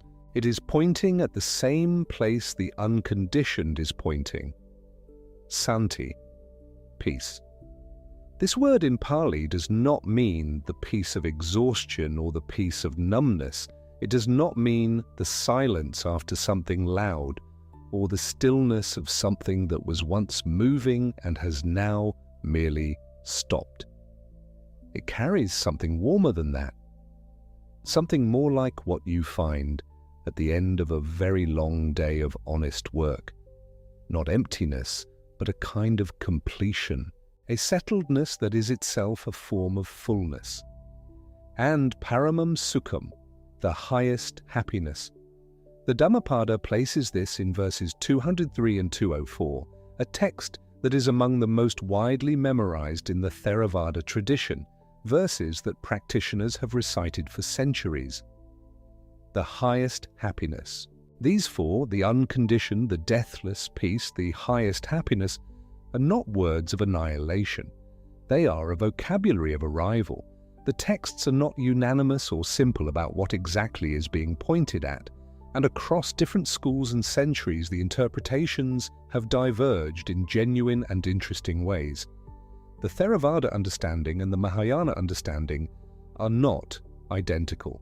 The Mahayana philosopher Nagarjuna, in the Mula Madhyama Kakarika, his great systematic examination of the nature of things written in the 2nd century, argued that the cycle of conditioned existence and nirvana are not ultimately different. Samsara and nirvana, not different. This is not the same as saying nirvana is nothing or that the path is pointless. It is a very demanding philosophical claim about the nature of both, about what conditioned existence really is when you see it without the overlay of ignorance, and about what nirvana really is when you stop projecting the categories of elsewhere onto it. It is live debate, not error. Different teachers, different schools, different centuries. They have circled this question together, sometimes in sharp disagreement, sometimes finding unexpected convergence. The question is alive. What the traditions share is the rejection of the nihilism reading. The extinguishing is not the becoming nothing of the person. It is the extinguishing of a fire that was never the person's deepest nature, a fire that was burning on clinging, on fuel, on the constant grasping that the second dart enacts over and over every time pain arrives and the untrained response reaches and reaches and reaches. Let the breath come, let the body be heavy. You are not required to resolve any of this tonight. You are not required to arrive at a position or understand everything that was said. The words are moving through the room like something in the air. You can let them pass. Let them settle where they settle. Let the rest go. Let us rest here a moment longer. In through the nose, hold it gently. Out. The night holds very still. Let us explore one more story before we continue. There was a man who had spent many years carrying a stone. He did not know exactly when he had picked it up. It might have been very early, perhaps in childhood, when something happened that had no good resolution, and so his mind had found another resolution, a kind of permanent vigilance, a stone he held to remind himself never to be that vulnerable again. Perhaps it had come later. It was hard to say. Stones like this accumulate gradually. The stone was not visible. No one else could see it, but he felt it in everything. In the way conversations tired him, in the way certain silences felt like threats, in the way he found himself lying awake, rehearsing arguments and bracing for harms that had not happened and might never happen. The stone was the weight of all the second darts he had been firing and then hoarding. The reactive fear, the preemptive grief, the craving for a safety that never fully arrived. He came to sit with a teacher. After some time, the teacher said, "You seem tired." He said, "I am always tired." The teacher said, "What would it feel like to put the stone down?" He thought about this for a long time.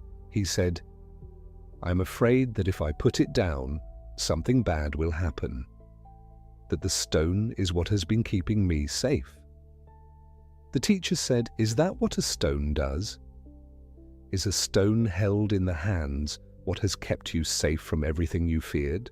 He thought about the years. The stone had been there through all of them.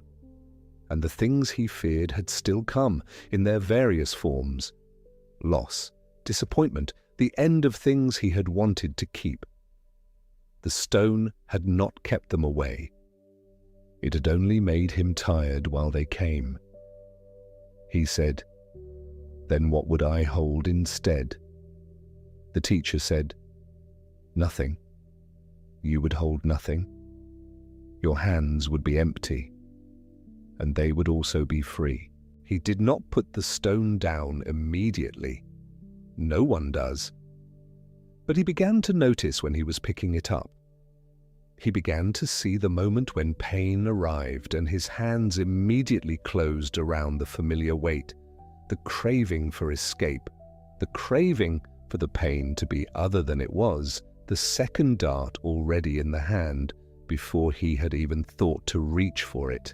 And in the noticing there were small moments, not liberation, not the unconditioned, just small moments, when the hands stayed open a little longer. When the pain was there and he was also there, and there was no stone between them, and it was not as catastrophic as he had always expected it to be. The extinguishing begins like this in most lives, not in a dramatic moment of final release, in small openings, hands that stay a little less closed. The unconditioned is not a far country.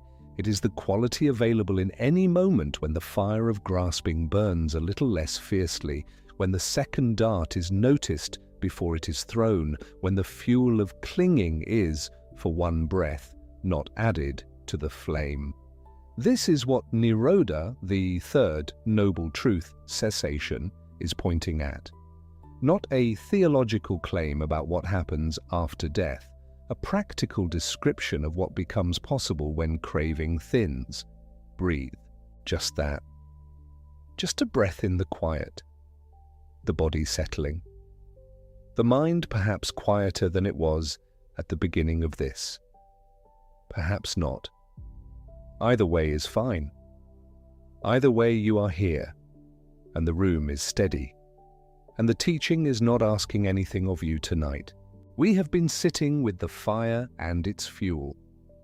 With upadana, the single Pali word that holds both clinging and the material that fire consumes, and that dissolves the nihilism reading of Nibbana in one breath. The fire goes out not because it is killed, but because it releases its fuel. What releases is the clinging. What remains, the unconditioned, the deathless, the peace, the highest happiness, is what the question, which direction did the fire go, was never built to reach. We have been sitting with the Buddha's refusal, his refusal to say the awakened one exists after death or does not exist, or both, or neither. The refusal that is itself the answer, pointing at the failure of ordinary categories to reach something that does not arise and pass in the ordinary way. We have been sitting with the corrections the texts make to the Western projection of nihilism. With Stephen Collins's observation that the extinguishing means nothing reading is a projection the texts actively resist. With the four positive names for what Nibbana is: asankhata, the unconditioned; amata, the deathless; santi, peace; and paramam sukham, the highest happiness. Words from the Dhammapada, words that practitioners have carried in memory for centuries, words that are the opposite of a vocabulary of annihilation. And we have been sitting with the fact that the Buddha lived 45 years in sa-upadisesa nibbana, nibbana with remainder, in the body, in the world, still feeling, still present, still in contact with everything life brings. And that this changes the question from when will suffering end to what becomes possible right now, in this body, in this life, in the small moments when the second dart is noticed before it is thrown. The night is quiet. The breath is steady. The body is heavy in the way of rest. Let the jaw be soft. Let the hands be open. There is more we will walk through together. The chain of causation, the 12 links from ignorance through to aging and death. The way the chain is read backward as the map out. And the raft. We will come to the raft. The beautiful and demanding image of the teaching as something you carry to the other shore, and then, and this is the part that stops most people, you put down. But that is where we are going next. For now, let this be enough. The fire and its fuel. The hands that stay a little more open. The the unconditioned, which is not nothingness, the deathless, which is not what we expected. Breathe in and out. Let the room hold you. The 12 links. That is where we begin now, gently. Not because you need to understand all 12 the way a scholar does, holding each one separately in the mind and naming it precisely, but because the chain as a whole does something beautiful. When you see it, it shows you that suffering is not an accident, it is not a punishment, it is not proof of something broken in you, it is a process. And processes have a logic, and logic has a seam where the thread can be cut. Paticca Samuppada. That is the full Pali name. It means dependent origination, or dependent arising. The idea is this: things arise because other things are in place. Nothing stands alone. Everything comes to be in dependence on conditions. And when those conditions shift or fall away, what arose through them shifts and falls away too. The general formula, but the seed from which the whole teaching grows, is stated simply in the texts. It appears in the Samyutta Nikaya, section 12, verse 21. When this exists, that comes to be. With the arising of this, that arises. When this does not exist, that does not come to be. With the cessation of this, that ceases. Read it slowly. Let it be simple. When this exists, that comes to be. When this ceases, that ceases. This is not a statement about God or fate or the inevitable crushing weight of a universe indifferent to you. It is a statement about conditionality, about how things are threaded together. It is, in a sense, the most practical thing the Buddha ever said, because it means that if you change one thread, the fabric changes. Now, the 12 links, I will name them, and then I want to walk you through them slowly enough that you can feel where the hinge is, because that is the part that matters tonight. The first link is avidya, ignorance. Not ignorance in the sense of being uneducated or foolish. Ignorance in the specific sense of not seeing clearly, not understanding the nature of experience, that it is impermanent, that it is not self in the way the texts mean, that grasping at it produces suffering. The chain begins here in a kind of fundamental misperception about what is actually happening. From ignorance comes sankhara, formations or volitional activities, the habitual patterns of action and intention that are shaped by that misperception, reaching for things as though they will last, pushing away things as though they are permanent threats, constructing a self as though there is a fixed entity that owns and controls everything. From those formations arises vijnana, consciousness, the awareness that experiences things, that senses and registers and knows. From consciousness arises namarupa, name and form, the mental and physical dimensions of a being, thought, feeling, perception, and the body that houses them.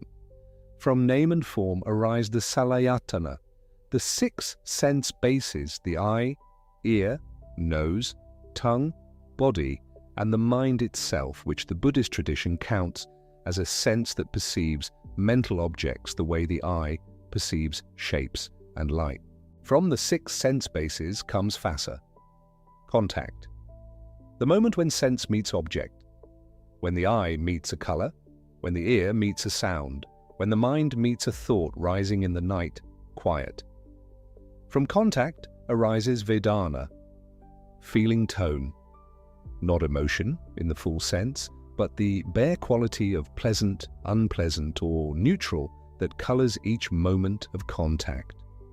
Before the story begins, before the label, before the want or the rejection, there is just this: pleasant, unpleasant, or neither. And here at link 8 comes tanha, craving, the thirst. From the bare feeling tone of pleasant or unpleasant, the untrained mind springs immediately into wanting more of the pleasant, wanting the unpleasant to stop. The second dart, right here, buried in the middle of the chain, link 8 of 12.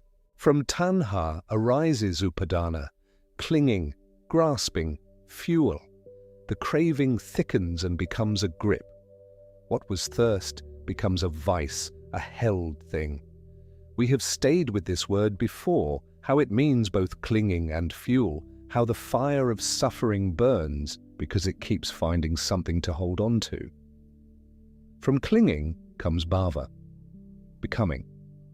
The whole ongoing process of being, the accumulated momentum of the life that grasps. From becoming arises jati, birth, entry into a new round of experience. And from birth come hara marana, aging and death, the full weight of impermanence, grief, lamentation, pain, sorrow, despair. The text lists them gently as the flowering of the chain when nothing in it has been touched. 12 links, ignorance threading all the way through to aging and death. But look at where the hinge is. Link 7 is vedana, the feeling tone, the bare, pleasant or unpleasant. Link 8 is tanha, craving. Link 9 is upadana, clinging. Between link 7 and link 8 is the space where everything can change. There is nothing inevitable about craving arising from a pleasant feeling. Nothing that says the moment you feel something pleasant, you must immediately grasp at it. Nothing that says the moment you feel something unpleasant, you must immediately fire the second dart into yourself. That transition from feeling to craving, that is the hinge. That is where the chain can be interrupted. A person who has developed awareness, who has learned to sit in the moment of vedana without immediately lurching into tanha, in that person is doing something profound. They are touching the seam of the chain, not by will, not by force, not by suppression, by seeing, by the kind of clear perception that avidya, ignorance, had made impossible. This is why the Buddha said ignorance is the beginning of the chain, because if you could see clearly, you would not grasp. If you could feel a pleasant sensation and know it as transient, as incapable of delivering the permanence you are actually craving, you might, gently, gradually, over time, stop firing the second arrow. Let us stay with this for a moment. Take a slow breath. Notice what is here, right now. A body, air moving in and out, perhaps a sound. The house settling, the distant sound of the world continuing its business outside. Perhaps the awareness of thoughts that are still running a little, slowing down now. None of this is being grasped at right now in this moment. It is just here, just arriving and passing, pleasant or unpleasant or simply there. That gap between feeling and grasping, that tiny, nearly invisible gap, is the teaching lived. When you are ready, we will continue. The chain, as I said, is bidirectional. Read forward, ignorance, formations, consciousness, name and form, the sense bases, contact, feeling, craving, clinging, becoming, birth, aging, and death. It tells you how suffering arises. It is the arising order, the samudaya vara. But read it backward and it becomes something else entirely. The cessation order, the nirodha vara, the map out.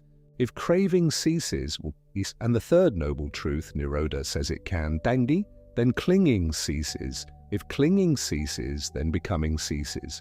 If becoming ceases, then birth ceases. If birth ceases, then aging and death cease. The whole mass of suffering ceases. And if we trace further back, if craving ceases, it is because the transition from vedana to tanha has been interrupted.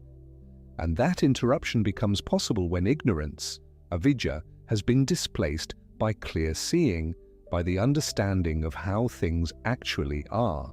You exit the loop. That is the only way to say it simply. You do not destroy the loop. You do not burn it down.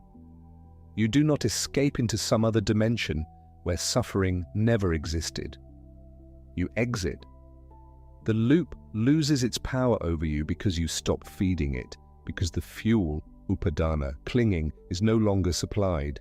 This is why the third truth says the cessation of suffering is the cessation of craving, not the cessation of sensation, not the cessation of feeling, not the cessation of the world. The chain runs on ignorance and craving. Change those, and the whole chain has nothing to run on. This is a loop you exit, not a sin you atone for. That distinction matters deeply, and I want to stay with it for a breath. Sin implies something you did that has stained you, that must be cancelled out by suffering or confession or punishment. The chain of dependent origination implies something different, a pattern of perception and response that has been running, mostly automatically, mostly unexamined, that can, through practice, through clarity, through something in the nature of waking up, gradually lose its grip. There is no judgment here, no condemnation. The chain has been running in this way for a very long time, in very human beings, under very human conditions. The Buddha's discovery was not that we are to be blamed for this. His discovery was that this is how it works. And because it works this way, it can work differently. When this ceases, that ceases. Let us pause. Take a slow, deep breath. Let the chest rise and fall. There is nothing you need to figure out tonight. Nothing you need to solve or resolve. The chain will still be here in the morning, and so will you, and so will the practice. Right now you are simply resting. You are listening. You are letting these words drift through you like something ancient and kind. Breathe in and out. When you are ready, we will continue. Now I want to come to something that surprises almost everyone, because the picture of Buddhist practice that tends to circulate is a picture of withdrawal, of pulling back from the world, of a kind of studied coldness toward things and people and experiences, because if nothing matters, then nothing can hurt you. That picture is wrong, not just partially wrong, wrong in a way that inverts what the texts actually teach. The word is metta, loving kindness, and the word is karuna, compassion. These are not afterthoughts in the tradition. They are not decoration attached to the doctrine to make it seem friendlier. They are central. They are the fruit of what non-clinging actually is. Here is the distinction that matters. The suffering we have been walking through tonight, the second dart, the grasping, the craving that winds through the chain, comes in large part from a particular kind of love, a love that holds on, a love that says, you are mine and you must stay mine, and when you change or leave or stop being what I need, I will suffer because my grip has been disappointed. That is not love as the texts understand it. That is tanha wearing love's clothes. It is the possessive grip dressed up in warmth. And it hurts. It hurts the one who grasps, and often, in its grasping, it constricts the one who is held. Metta is something different. Metta is wishing for the well-being of another without needing to control the form that well-being takes. Karuna is the wish that suffering ease, any suffering, all suffering, without condition, without needing anything in return. These are not cold, they are not indifferent. They are, in fact, the warmest possible orientation to another being. I wish you well. Not I wish you well so that you will stay, so that you will love me back, so that you will not leave, so that I will be safe. Just, I wish you well. Non-clinging in this light does not make you care less. It removes the anxiety from caring. It removes the clutch, the grip, the way the worried self keeps checking and rechecking whether the person is still there, still safe, still approving. What remains when that grip is released is something simpler and perhaps more steady. A warmth that does not require anything to hold on to. The arahant, the person who has walked all the way through the path, who has reached nibbana with remainder still in the body, still in the world, is not a person who feels nothing. The tradition does not teach that. The arahant still feels the first dart, still feels pleasant and unpleasant sensations, still knows the human texture of cold and warmth, of kindness and harshness. What has been released is the reactive grasping around that feeling, the second arrow recognized before it is thrown, set quietly down, and in its place, metta, karuna, the love that does not clutch. I want to tell you a story about this. Let me explore a story about what this kind of love looks like in a life. There was a woman who had spent most of her adult years caring for her mother, who was ill for a long time. She sat with her through many seasons. She arranged the medicines and the visits and the slow negotiations with what was declining, and she loved her mother fiercely, with the full grip of a love that had also grown up alongside fear. Fear of losing her, fear of the absence that was coming, fear that she herself would fall apart when it did. When her mother finally died, the grief came. Of course it came. That is the first dart, and it is real. But something else also came, because she had been sitting quietly in a practice of learning to be present, learning to notice the feeling of each day without immediately spiraling into dread about what was coming. She found that the grief, when it arrived, was clean. It did not have the shape she had expected. It was not the catastrophe of the clutch disappointed.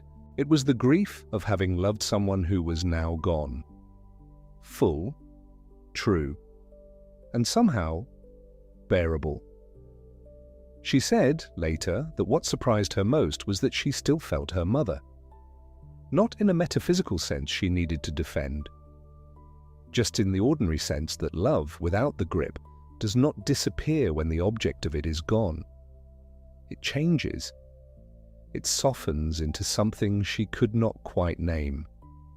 Something that was not loss, or not only loss.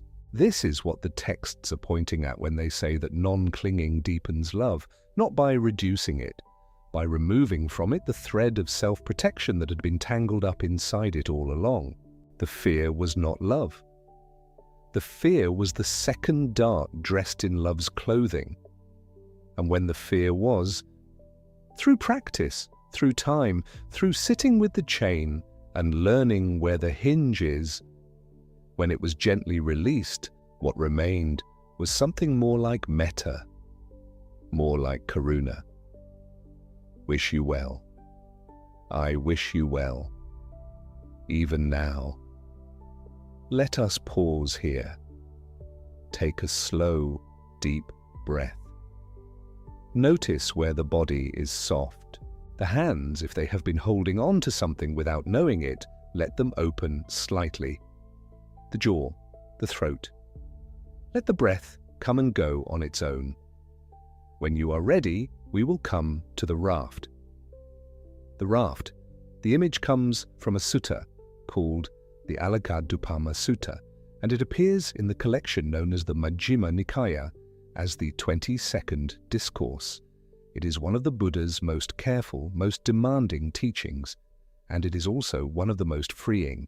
The Buddha asks his monks to imagine a person who needs to cross a stretch of water. There is no bridge, no boat. So the person gathers wood and branches and leaves and binds them together and makes a raft and crosses. The raft works, the water is crossed, the other shore is reached. And now the person stands on the other shore and they think, "This raft has been very helpful to me. I should carry it with me wherever I go." And the Buddha asks, would that be a sensible thing to do with the raft? Of course not, say the monks. The raft served its purpose. You leave it at the water's edge, you walk on. And the Buddha says, and this is the line that has stopped practitioners in their tracks for centuries. The same is true of the Dharma. The teaching, the doctrine, the Four Noble Truths, the 12 links, the path, the practice. all of it. I teach the Dhamma, he says, as something to be used to cross over, not to be carried on one's head. Even this. Even the two darts which we began with tonight, and which have threaded their way through everything we have said. Even the three thirsts. Even the fire and its fuel. Even the raft, which is the teaching about letting go of the raft. This is the outermost ring of what the third truth means, nirodha, cessation. Not just the cessation of grasping at pleasant sensations, not just the cessation of grasping at people or at outcomes or at the shape of your own life, but the cessation of grasping at the very views that were supposed to lead you out of grasping. The famous line, Sabidhamma nalam abhinivesaya, appears in the tradition as something close to the condensed teaching. Nothing whatsoever should be clung to, not even the truths, not even the right understanding of why suffering arises, not even the correct view of what nibbana means, because to cling even to correct views is still clinging. The grip is still the grip. This is the point at which the teaching gestures beyond itself, and it does so with a kind of intellectual humility and honesty that, when you sit with it, is staggering. The teacher says, use this, cross with it, and then put it down. Don't let this become another thing you carry. I want to return for a moment to something that came earlier tonight, and to name it clearly before we begin to gather the images towards sleep. The phrase that circulates widely, pain is inevitable, suffering is optional, it is a good phrase. It points at something true, but the Buddha did not say it.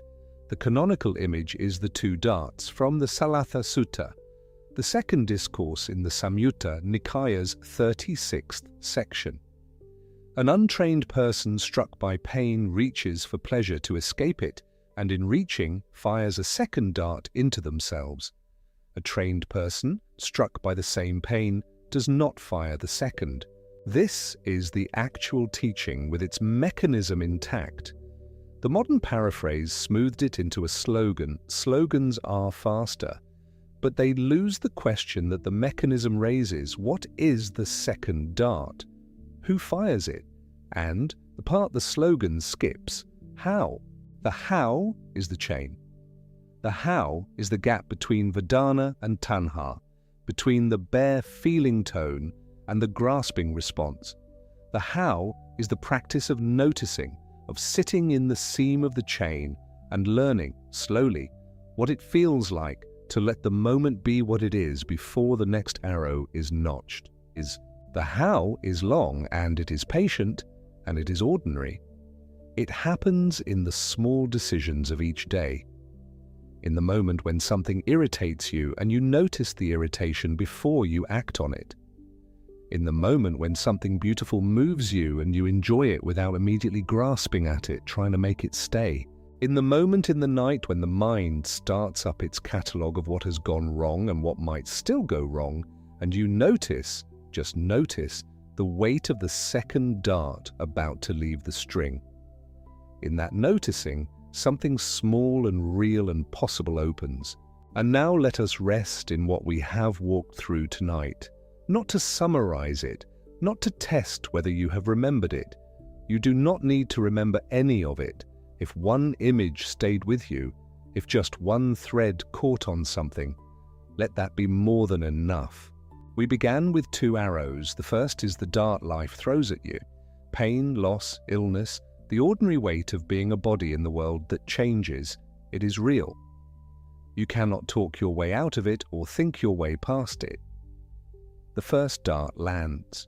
The second is the one that comes after, the reaching, the aversion, the wish that it were different, the story about why this is happening and what it means and whether you deserve it and when it will stop. The resistance to what is. The Buddha gave this its name. Dukkha, dukkha, the suffering of pain. Viparinama dukkha, the suffering of change. Sankhara dukkha, the subtle and pervasive unsatisfactoriness of all conditioned things. A wheel with a badly fitted axle that cannot run true. We walked through the three thirsts, kama-tanha, the thirst for sensory pleasure, bhava-tanha, the thirst for becoming, for continued existence, for the self to go on in the way it has been going, and vibhava-tanha, the thirst we did not expect, the craving to not exist, the wish to be annihilated, to stop, to escape entirely.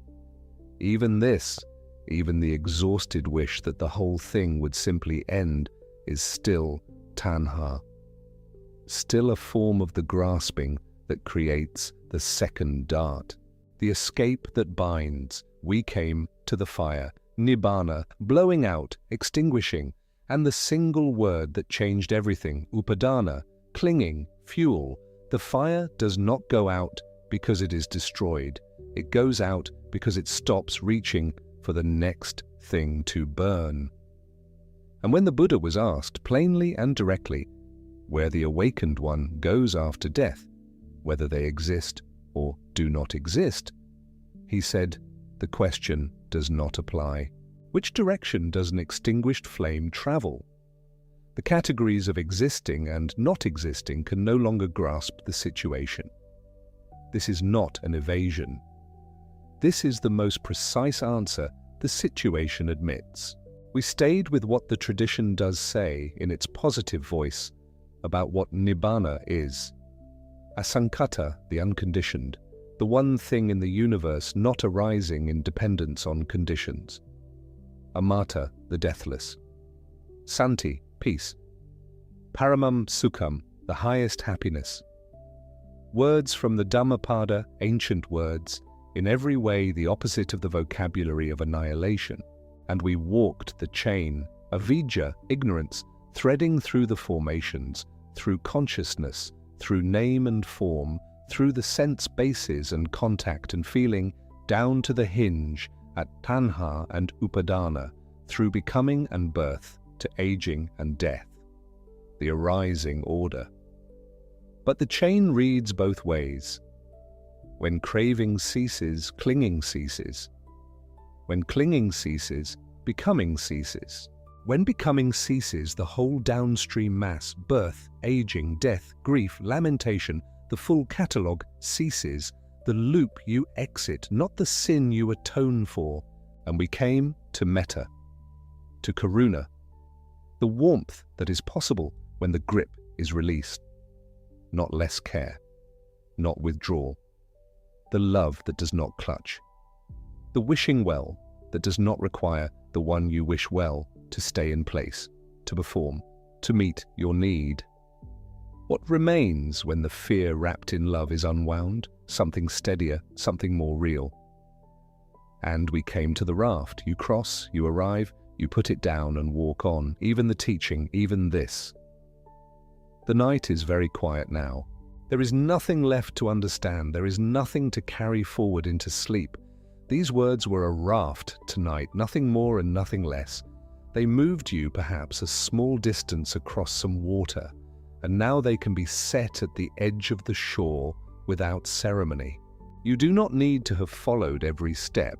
You do not need to hold the 12 links in order, or remember which sutta the 2 darts come from, or be certain whether you understood the fire correctly.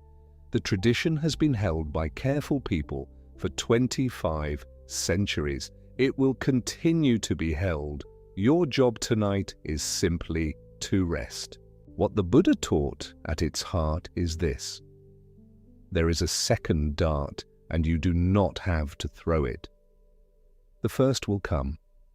That is the texture of a life that is actually being lived.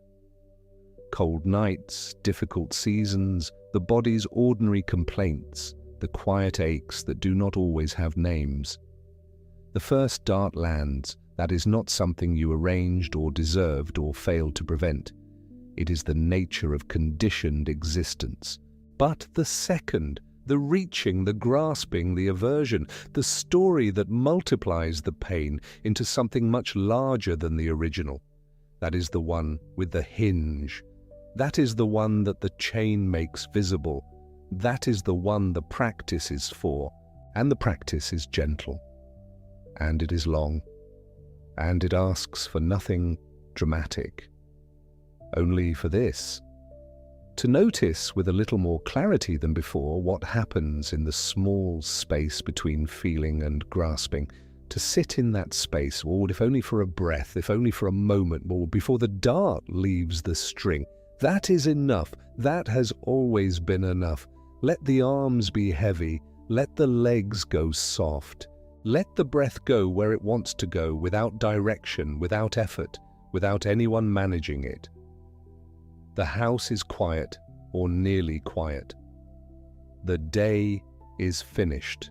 We have met the two arrows together, you and I, and we have walked the chain all the way from ignorance to the breakable hinge. We have stood at the edge where the fire goes out and released the question of where it goes. We have held the raft and set it down.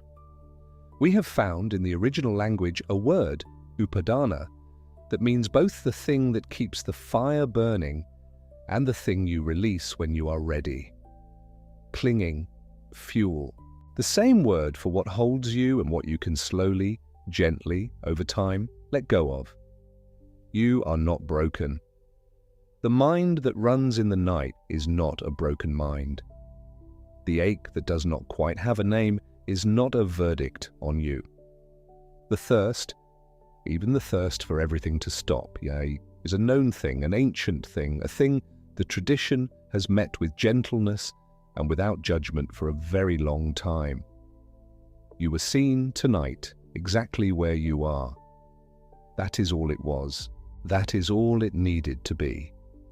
If one image stays as you drift, just one, let that be more than enough. The raft at the edge of the water, the fire that has stopped reaching, the gap between the feeling and the grasping, that small, quiet space where something becomes possible. Let even that go now. Let the body be held by the surface beneath it. Let the breath slow. Let the eyes be heavy or already closed. You have been here with us through a long and quiet night, and that matters, and you are thanked for it. Welcome to relaxing subject. Subject closed for the night. Let it all relax away.